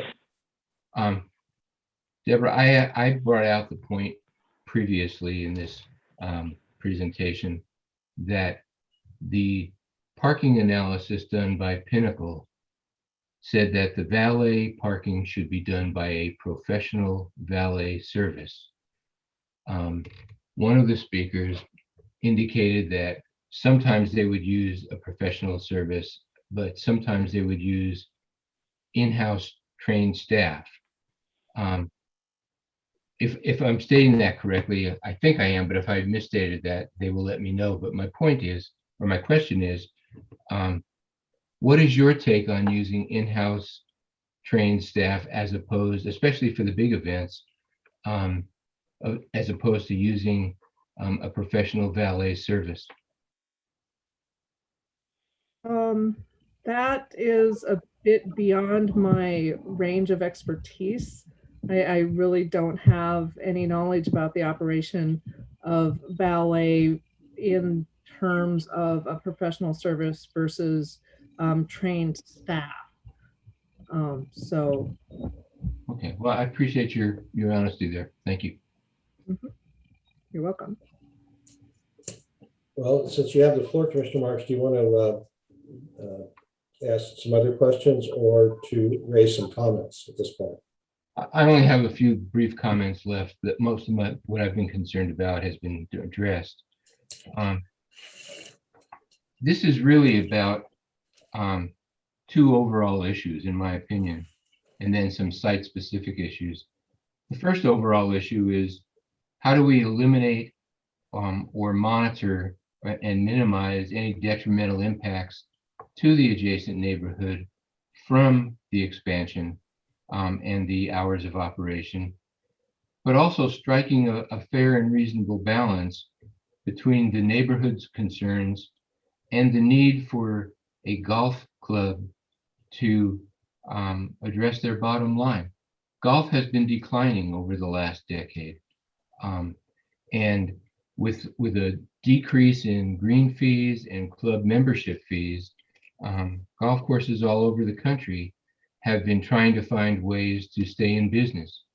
And I think that we have, as a city, a vested interest in helping keep them solvent, but not at the expense of the neighborhood. So where's that balance? That's really the question, I think, at hand. This is not a typical planning question where are we concerned about site planning or architecture or landscaping. We're concerned about whose interests get served and at what level. To that end, I have three concerns. One is the hours of operation. When this came before us last year, I indicated that I was concerned even on the Thursday, Friday, Saturday venues about going until 2 a.m. to now also look at going Sunday through Saturday until 2 a.m. with potentially larger events, for me poses a problem. I'm not comfortable at this point saying that I think those hours of operation are sustainable given the expanded facility and the number of guests that seem to be possible on the site. The fact that there's a 2 a.m. availability now, nobody can seem to so far identify whether that was sanctioned by the county or how. But to me, it's not relevant. What's relevant is what's before us tonight in terms of the capacity that Bridges is seeking to achieve, the number of people that will be there, and again, striking that balance. The second concern that I have is, again, the administration and implementation of the valet parking. I do believe that the plan that's laid out by Pinnacle makes some sense, and I would be willing to give it a try, with the understanding that if it did not work, it could always be amended. But I do not have faith that trained in-house staff is anything that I could rely on. Valet parking, especially when you're parking a lot of cars close together, can be a tricky business. The last thing that I have some concerns about is the noise. It sounds like the pavilion is really not a pavilion anymore, but it's an enclosed four-wall area. But I don't believe, if this is what was proposed, that sound attenuation would only go on the east wall. I mean, I agree, keep the band on the east wall to get it as far away as possible from the decks. But I would be concerned about what kind of sound attenuation methods and materials are going to be used on all four walls and on the ceiling. And to that end, I want to refer back to one of the conditions that Ryan is proposing.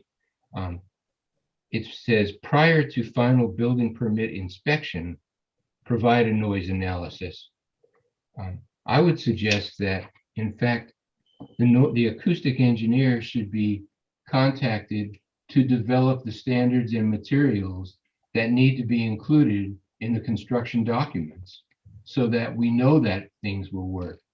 What do you do if after you've built it, it doesn't work? Are we really going to tell them tear it down?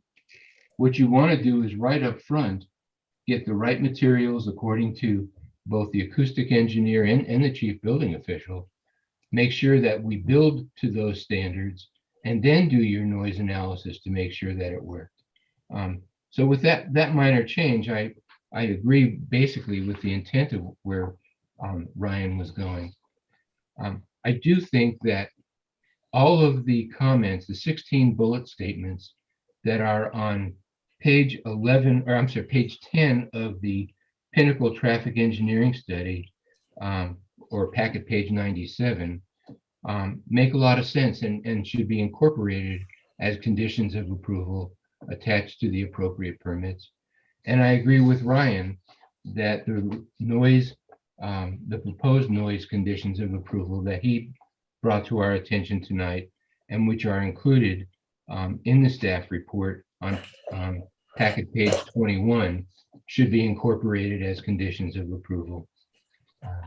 So again, for me, it's not an issue of, I don't think that this can work. I think it can work under certain conditions, but I think, again, going back to the Pinnacle study, it doesn't make sense to me to contract with a consulting firm and then say you're not going to follow their recommendations. I'm buying into their study based on all of their recommendations and not some of their recommendations. With that, Mr. Chairman, I don't have any further comments at this time. Thank you, Commissioner Marks. So does Commissioner Kuznick and Commissioner Frank want to flip a coin? Who goes next? I'm going to pick on Commissioner Kuznick because she's unmuted. I am, and I would say I'm,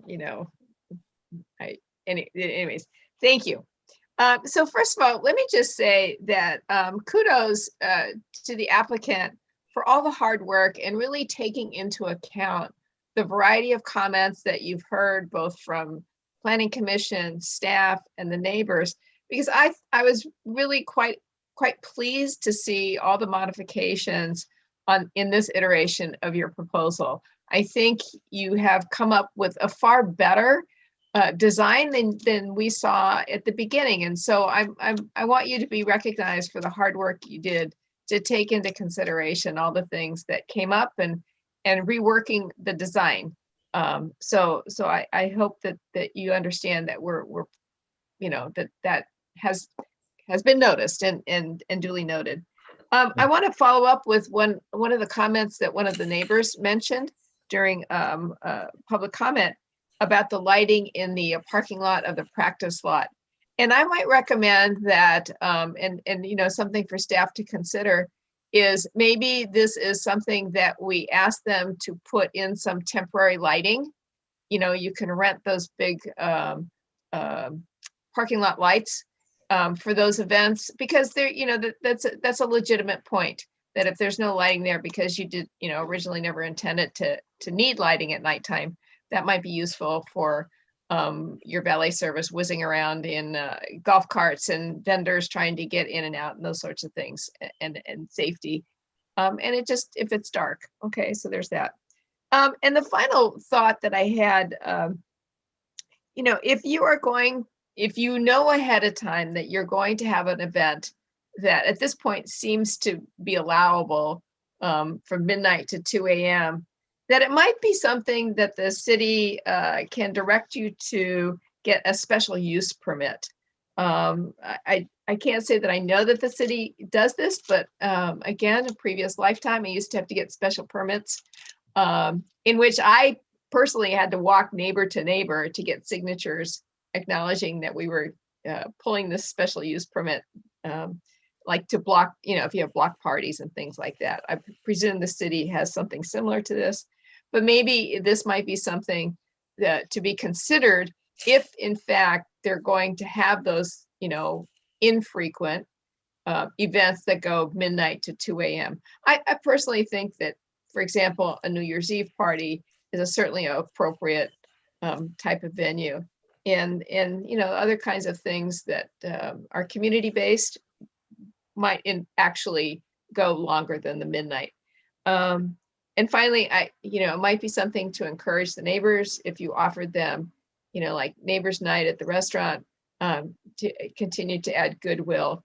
Nothing helps encourage goodwill than perhaps being invited over to see what's going on and just to kind of, think about how you can continue to build good relations with that. So those are some of the thoughts that I have. But again, I just want to say, I think this particular plan and if the parking can work out, is much, much better than what we saw a year ago. So good job on that part. So thank you, Chair Wallace. Thank you. Commissioner Frank. Thank you. Sort of reflecting what some other commissioners have said, the golf course is a beautiful golf course. It's a great amenity for the city. It's a great amenity for the neighbors. That's the irony, is that the neighbors that have issues with noise are also the same neighbors that are benefiting from being near a golf course for property values. And so recognizing that, we want you to succeed and have other profit centers besides golf to make the golf course also maintainable and beautiful. We've seen what can happen in other golf courses in the city, and we'd like to not have it go that way. And I have to say, I want to commend Ryan and the staff. These proposed conditions that you've come up with in the report, I think are great. Whether we're talking about the proposed conditions on the parking side, and there were several bullet points on packet page 19 and 20. I think that they were all well taken. alleviated a lot of concerns that I had, and I think the community probably has. The one thing is we talk about this shared parking agreement with the church. I don't know if we're ever going to see what that parking agreement looks like, but it might be a good idea to know more about it next time we come back. I understand that it would be a rare event where you would need both parking lots. By both, I mean all the parking lots at the bridges plus the church. I guess it would be daytime events exceeding 365 or 400 or whatever it is. My only concern there is that there could be a conflict with or prearranged wedding and some event that happens at the church that wasn't originally planned. And so I would hope to see that particular situation taken care of in this shared parking agreement. The issues with the noise are, to me, the most intricate here and the most sensitive to the neighborhood. And I wanted to, I guess, see a little bit more development in how noise issue. I think it's inevitable that some noise issues will arise, and how will they be dealt with? I like the proposal from staff to have sort of some serious repercussion for repeated violations, where it would come back to the planning commission under certain circumstances to revisit the use permit, either revoke it or amend it in some way. I think by putting that in, it gives the bridges and the applicant a commercial incentive to get it right. And I'm hoping that gets the job done and prevents issues from occurring in the first place. But if they do, I think it's good for the neighbors to know and for the city to know that there's a mechanism to deal with it. I like the all the other elements or conditions that are being proposed in the staff report. And again, I want to commend the staff for that. I thought that was really well done. I wasn't here in September when the first meeting occurred, so I know that the applicants come a long way, and it looks like the staff has given this a lot of thought also. And I'm hopeful that this can all work out. I think it's something that will benefit the local community, the city at large, and the applicant if we can get it to work out. And I think the area where we're threading the needle is on noise, and not only suppressing it, but how to deal with it if there's a violation. And I guess along those lines, and this will be my last comment, is it's still unclear to me, and this is more for staff that maybe we can talk about at the next meeting. It's still unclear to me where code enforcement comes in with noise issues, and how they would get involved in a situation like this.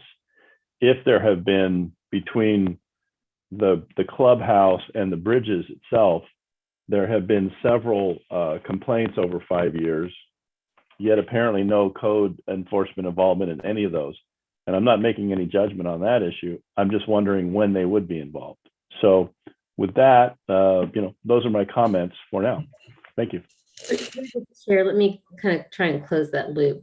So primarily PD enforces noise complaints in the evening, because for code enforcement to open an active case, they have to physically view the violation. And so it's hard to follow up on a noise complaint the next day. So we do rely on PD to do that.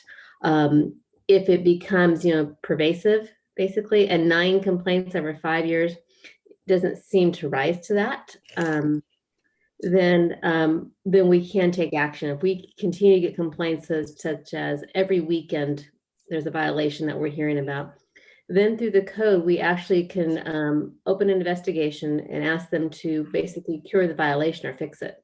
If they choose to continue to violate the conditions of approval that have been applied to the project, then we can bring it for a revocation hearing before the zoning administrator or the planning commission. So there are remedies in the code if we find that it's just ongoing and there's ignoring our request, but primarily PD will be the enforcing mechanism because there are violations at night.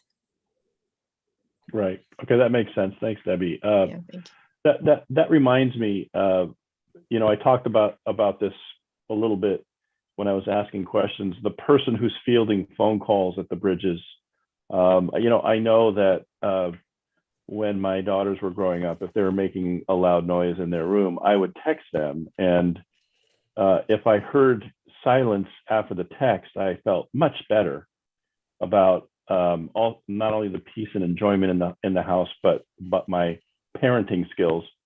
And I'm just thinking, if this person is empowered to deal with noise issues on the spot, and the neighbors get satisfaction in what will hopefully be rare situations when they make the phone call, that it won't even get to the city level. But if it does, it's good to know we have a mechanism there. I think that I would invite additional scrutiny amongst the staff and in particular code compliance in the beginning stages of what will hopefully be a successful project in the future here.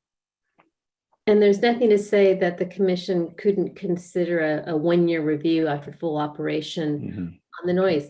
Had there been complaints? And if there have been complaints, then we certainly can address the hours of operation if the commission so desires to do that. Yeah, I think that's a great idea. Thanks. Of course. Okay, my turn. Commissioner Wallace or Cheryl? Okay. I had a few comments that I won't be redundant. So I also want to just echo, I think we all have a goal of having golf courses succeed in a declining golf environment, and we know what the ramifications of golf courses that fail.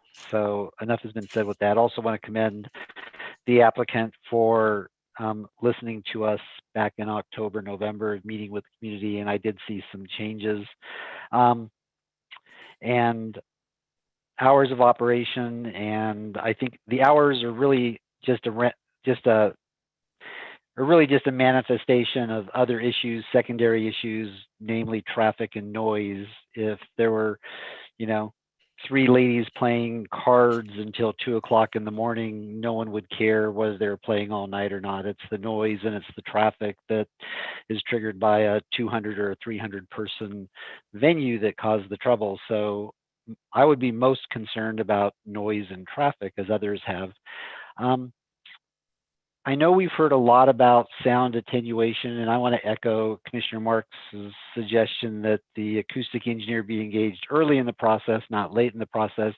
But what I think I heard from comments and from things there is that when there's a venue going on and there's music and there's a deck where people and a balcony where people could walk in and out, every time you open the door, noise escapes the building.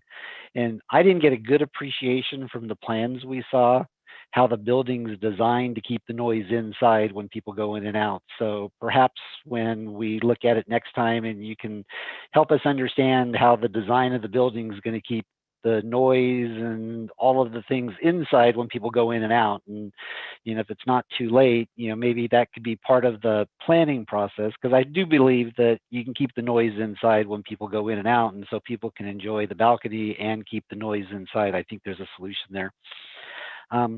I was concerned about what I will call mega events spilling over into the church parking lot until the pastor came along and said that he believes that there's a workable solution. So I do feel much better that, on the mega events, when you need all the parking available, that you can make it work. So I do feel good about that. And I do believe there's other solutions that we see elsewhere where you can figure out other places to contract elsewhere in the city on those rare occasions where you need to spill over, that you can find somebody else to do a shared parking agreement elsewhere in the city and rent buses to take people to your events. So I think there's a solution. If the church is hosting a full house wedding and you need more parking, you'll figure out a solution. So I think that there's a solution in the future if it ever happens. Like everybody else, I think, Ryan, you did a nice job trying to come up with some good conditions of approval. I'm more inclined to, support what you're requesting. And then if it doesn't work, at a future review, then we start to take action and reduce the hours, as opposed to start at 10 p.m. or midnight and have you earn the right to stay open till 2 a.m. As you said, and we've learned, you're currently open at 2 a.m. and you're taking actions to improve the acoustics and improve the noise.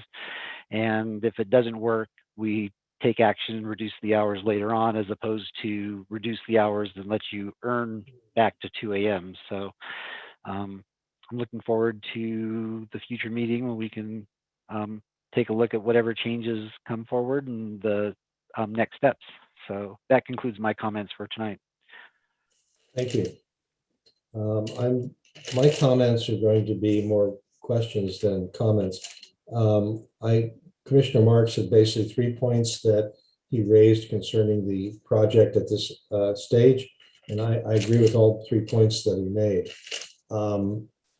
The things that I'd like to see coming back, that's assuming that we have a motion that's approved to bring back this application for a subsequent meeting, are as follows. First, Ryan has said that he could not find anything issued by the County of Contra Costa when it permitted the project that set hours of operation and specifically allowed operation to 2 a.m. If there is such a document, I would like the applicant to provide it prior to the next meeting. I know Commissioner Marks says it's not binding on us, and I think he's probably right, but I'd rather run this to ground and say there is no such document, so we're on our own on that. The second question I had that I'd like some research done is this. The applicant indicated that they had done the capacity numbers using the building code. My question is the numbers they're using correct? And if you just use the building code, what number would you come up with for a maximum capacity for this development? And I ask that because if this were just a venue, it'd be a pretty straightforward calculation, number of square feet for the pavilion plus the deck. But we have two other entities, in a sense, operating on the premises. One is the golf course, which has golfers, and the second is the restaurant. And it's always seemed to me that you could have a lot of people there for golf, like a golf tournament. You could have people there just to come in and eat for an event. And then you'd have like a wedding, and you could wind up with a lot of people there. So my question is there a maximum limit given the floor space of the proposed facility, including the restaurant, what you expect maybe for the golfers? I'm not sure I worked that in, plus the pavilion. And second of all, how would we come up with a number for maximum usage of the facility? Maybe there's not a way to do that, but at least I would like to look at that because of the questions that have been raised concerning parking and traffic and noise. On the noise issue, as I pointed out, the ordinance says it's basically a non-quantitative measure. And so my question is it feasible to provide for a quantitative measurement of noise that is acceptable? For example, not more than 50 decibels, 75 feet away from the source of the noise. I'm not sure that there is a way to do that, but at least I'd like to know whether it is possible, because if you had a quantitative measurement, then you wouldn't have, individuals, well, that's too loud. No, it's not. He said, she said type of argument. We've heard from several different people that over the last 5 years, there have been 9 reported complaints to the police department for noise levels at the golf course. If those reports are matters of public record, I would like to see them. Fifth, Commissioner Kuznick raised an idea that I think it's worth exploring, sort of notwithstanding what Commissioner Alpert said about earning back your time to use the space. If I'm paraphrasing her wrong, I'm sure she'll let me know. But she indicated that maybe a standard stop time, a hard stop at 12 midnight would be feasible, with the option, if that were a special event that required or reasonably should go on past midnight, that the applicant could apply for some type of special use permit. And she gave the example of maybe a New Year's party, which obviously be hard to stop at 12 p.m. And my question to staff is that a feasible procedure? Is there a way to build that in that would be fair to everyone? And the last part had to do with the shared parking agreement. Now, if it is not possible for our next meeting to have the agreement in front of us, I would at least like to have a memo of understanding or a letter of intent that both sides have signed off on, so we know at least what they have tentatively agreed to, even if it's not a binding contract, because as Commissioner Marks and other people have pointed out, the ability to use the church parking lot is of some significance for larger events. And it may be that once the COVID restrictions come off, that we're going to see a fair number of large events simply because people have been cooped up for so long, they're just dying to get together for a decent celebration. It also, Commissioner Marks also mentioned the idea of a reciprocal easement floating around in the papers, whereby the church could use the golf course.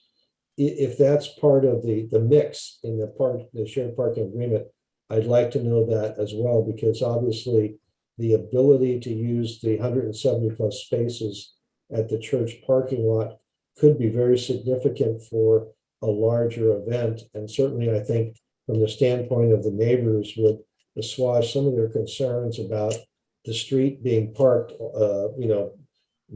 cheek to jowl all the way up to the homes because of the size of the event and the lack of ability to use the church parking lot.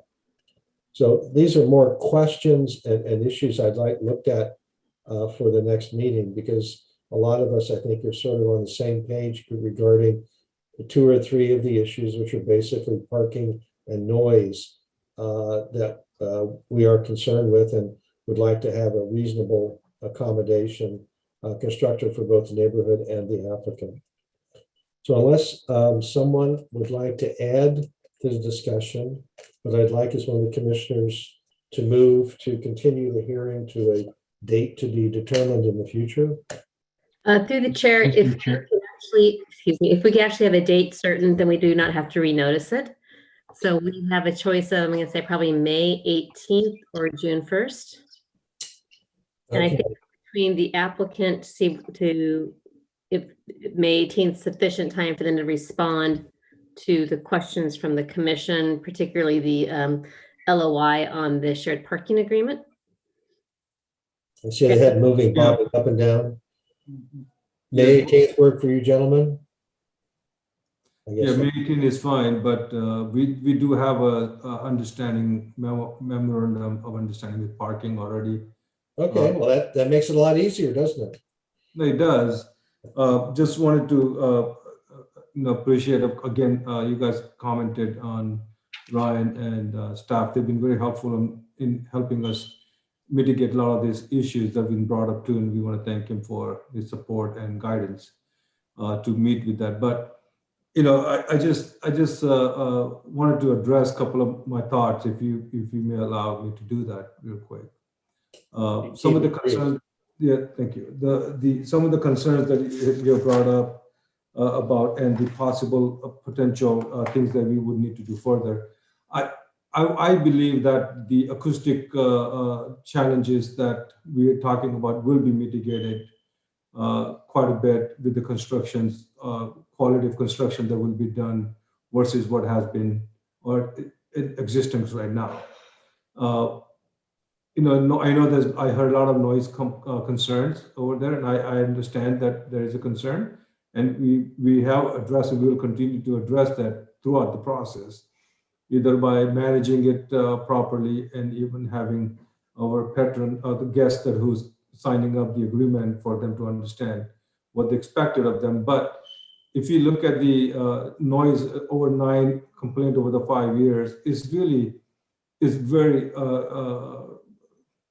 like I said earlier, 9 may be too many, I get that, but it is really not the concern that is out there that has been really made it seems like what it is. And I appreciate the commissioners making comments about needing the ancillary business to stay in the business, because that is really the gist of us looking at investing back into the business, try to create this availability to continue to have the ancillary business to maintain the golf courses. As we know, I mean, believe it or not, annual water bill in the golf course is $500,000. It is not one of the activities or the profit center that we have. We have a 2 a.m. usage, and that is an advantage for us. Not that we have event go through the 2 a.m. Very rarely that we have 2 a.m. Event people go out, but people are out the door by 2 a.m. It's not that the event continues to be happening until 2 a.m. And we haven't had any traffic issues over this many years. We had the events, like I said, we already have a capacity of 362 in past. We had even 300 people capacity coming in. We've never had any traffic issue or any of those issues. So those concerns maybe are shared in the last many meetings, but those are the hypothetical concerns that they bring in, which we have mitigated.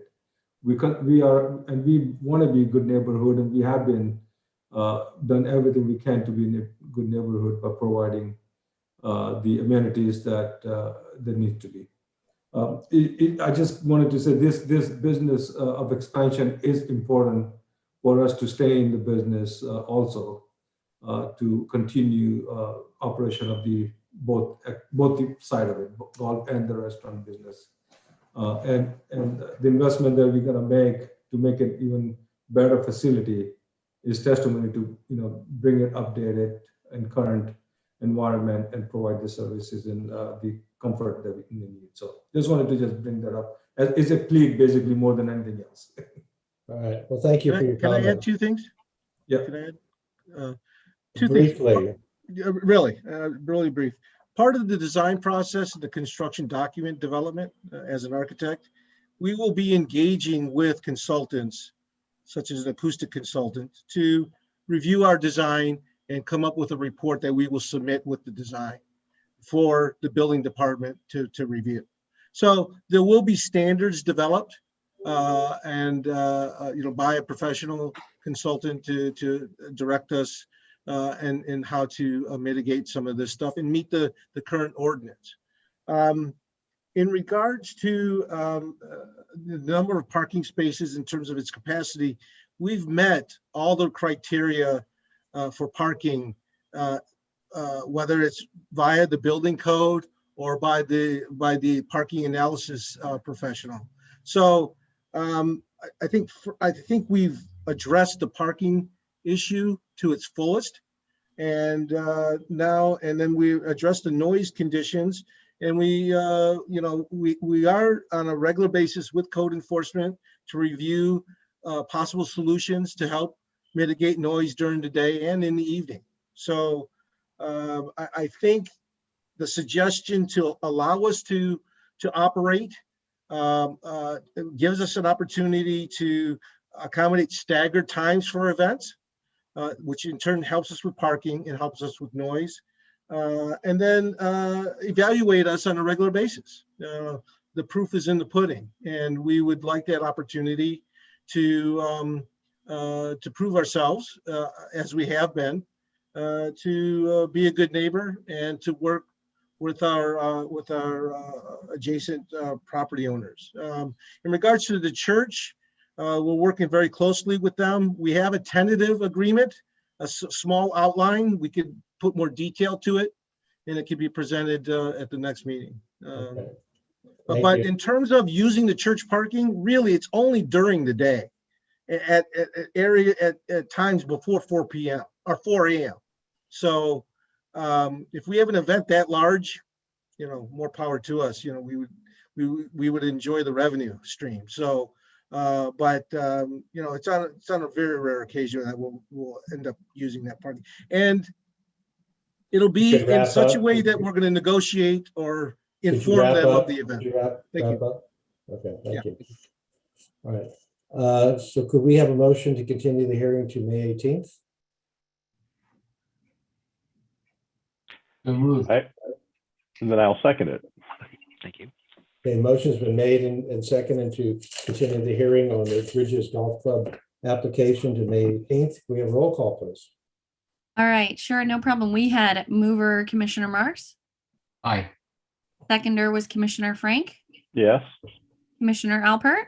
Yes. Commissioner Kuznick. You're muted. That would be yes. Thank you. And Chair Wallace. Aye. Thank you. So item 9.1 is continued to, did we decide May 18th? Yes. Okay, perfect. Thank you. Thank you. Item number 10, public hearing, new items, we have none. Item 11, non-public hearing action items, we have none. Item 12, study session and commission liaison reports. Do we have any? Mr. Kuznick. Thank you. I will keep this very brief. The Transportation Advisory Committee met last week, and we were given the capital improvement plan update, the 5-year plan. I heard it through the Transportation Advisory Committee got the report. We will be getting ours soon, and then it works its way up to the city council. A lot of work on pavement management. Crow Canyon Road is being widened, improvement to the bicycle network, improving certain signals at 43 intersections, and then crosswalk improvements.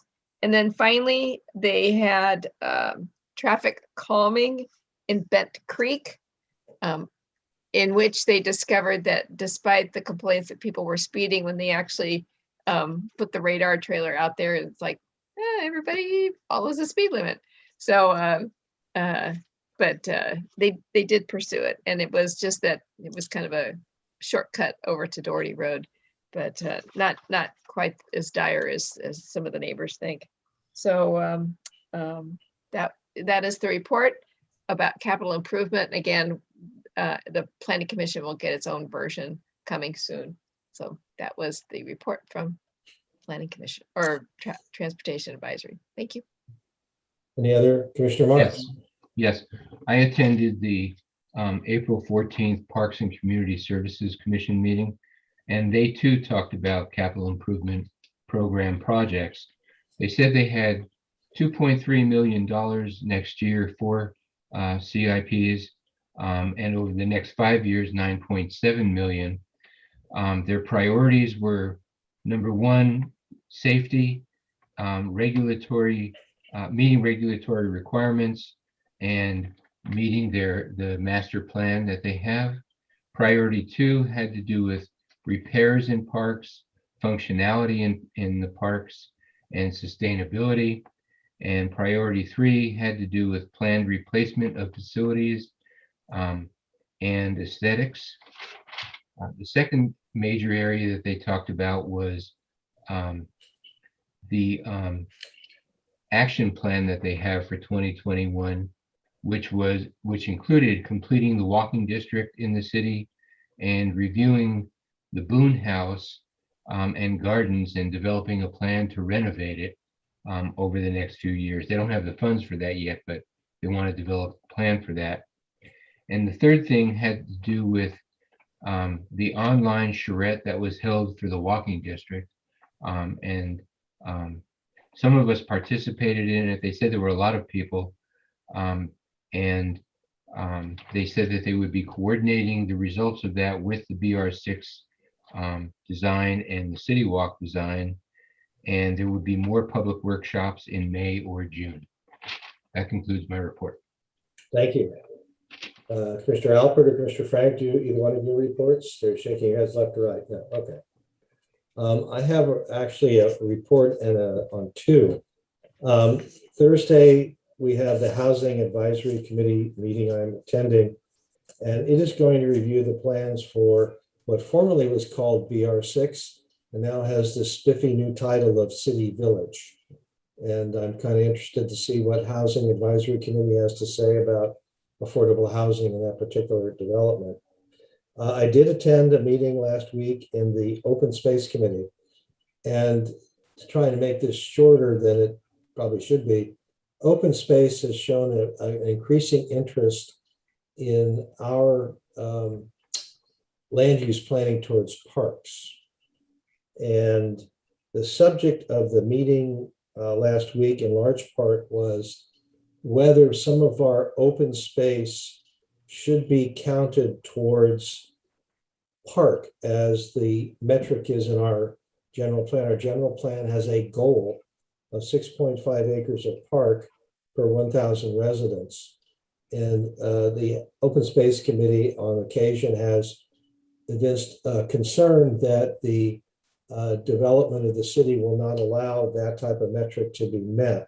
And so they're looking into whether we can count trails and open space, including areas in the geological hazard districts, GAD, as part of our, quote, parkland open space. Some of our neighboring cities actually include open space as part of their, quote, parkland, close quote, goal. And so they're going to be looking into that. And one factoid that came out of interest that I think is going to come up for discussion either in our committee or Parks and Rec is that we have 6.5 acres of park per 1,000 as our goal. The standard in the country for that is actually 5 acres of park per 1,000 residents. And I know everybody on this committee is aware of the development that's been going on in the core, that basically most of the city is already developed. And we stay up late at nights worrying about how we're going to meet our arena numbers. And I think that at some point we need to have a discussion whether the goal that was set back in the 2020 plan, which is in 2002, when most of Doherty Valley had yet to be built out, is still a reasonable goal given the present and foreseeable future of our city. So that's what open space was talking about, lack thereof. So that's my report on that. We've covered the liaison reports. We already know what we're going to do in part on May 18th. Mr. Barr, could you fill out the rest of our dance card for next month? Sure. Well, we have May 4th to speak about. You're going to get the CIP information provided. It's going to be on consent, but if you have burning questions, I'm sure someone will be there to answer them. In addition, we're going to be doing an economic development overview from Steven Spadowski and touching on an update on current trends. Also, we're looking to bring a concept review for a senior care facility on the BR1A site on the 18th. It's not formally formalized yet, but we hope to make that deadline or that meeting date. So we'll keep you updated on that. Okay. And that's it for now. Okay. Anybody else, either staff or the commission, have any comments they want to make before we adjourn for the evening? Seeing no one's head going left to right, this meeting is adjourned. Thank you. Thank you. Thank you. Have a good evening. Bye. Right.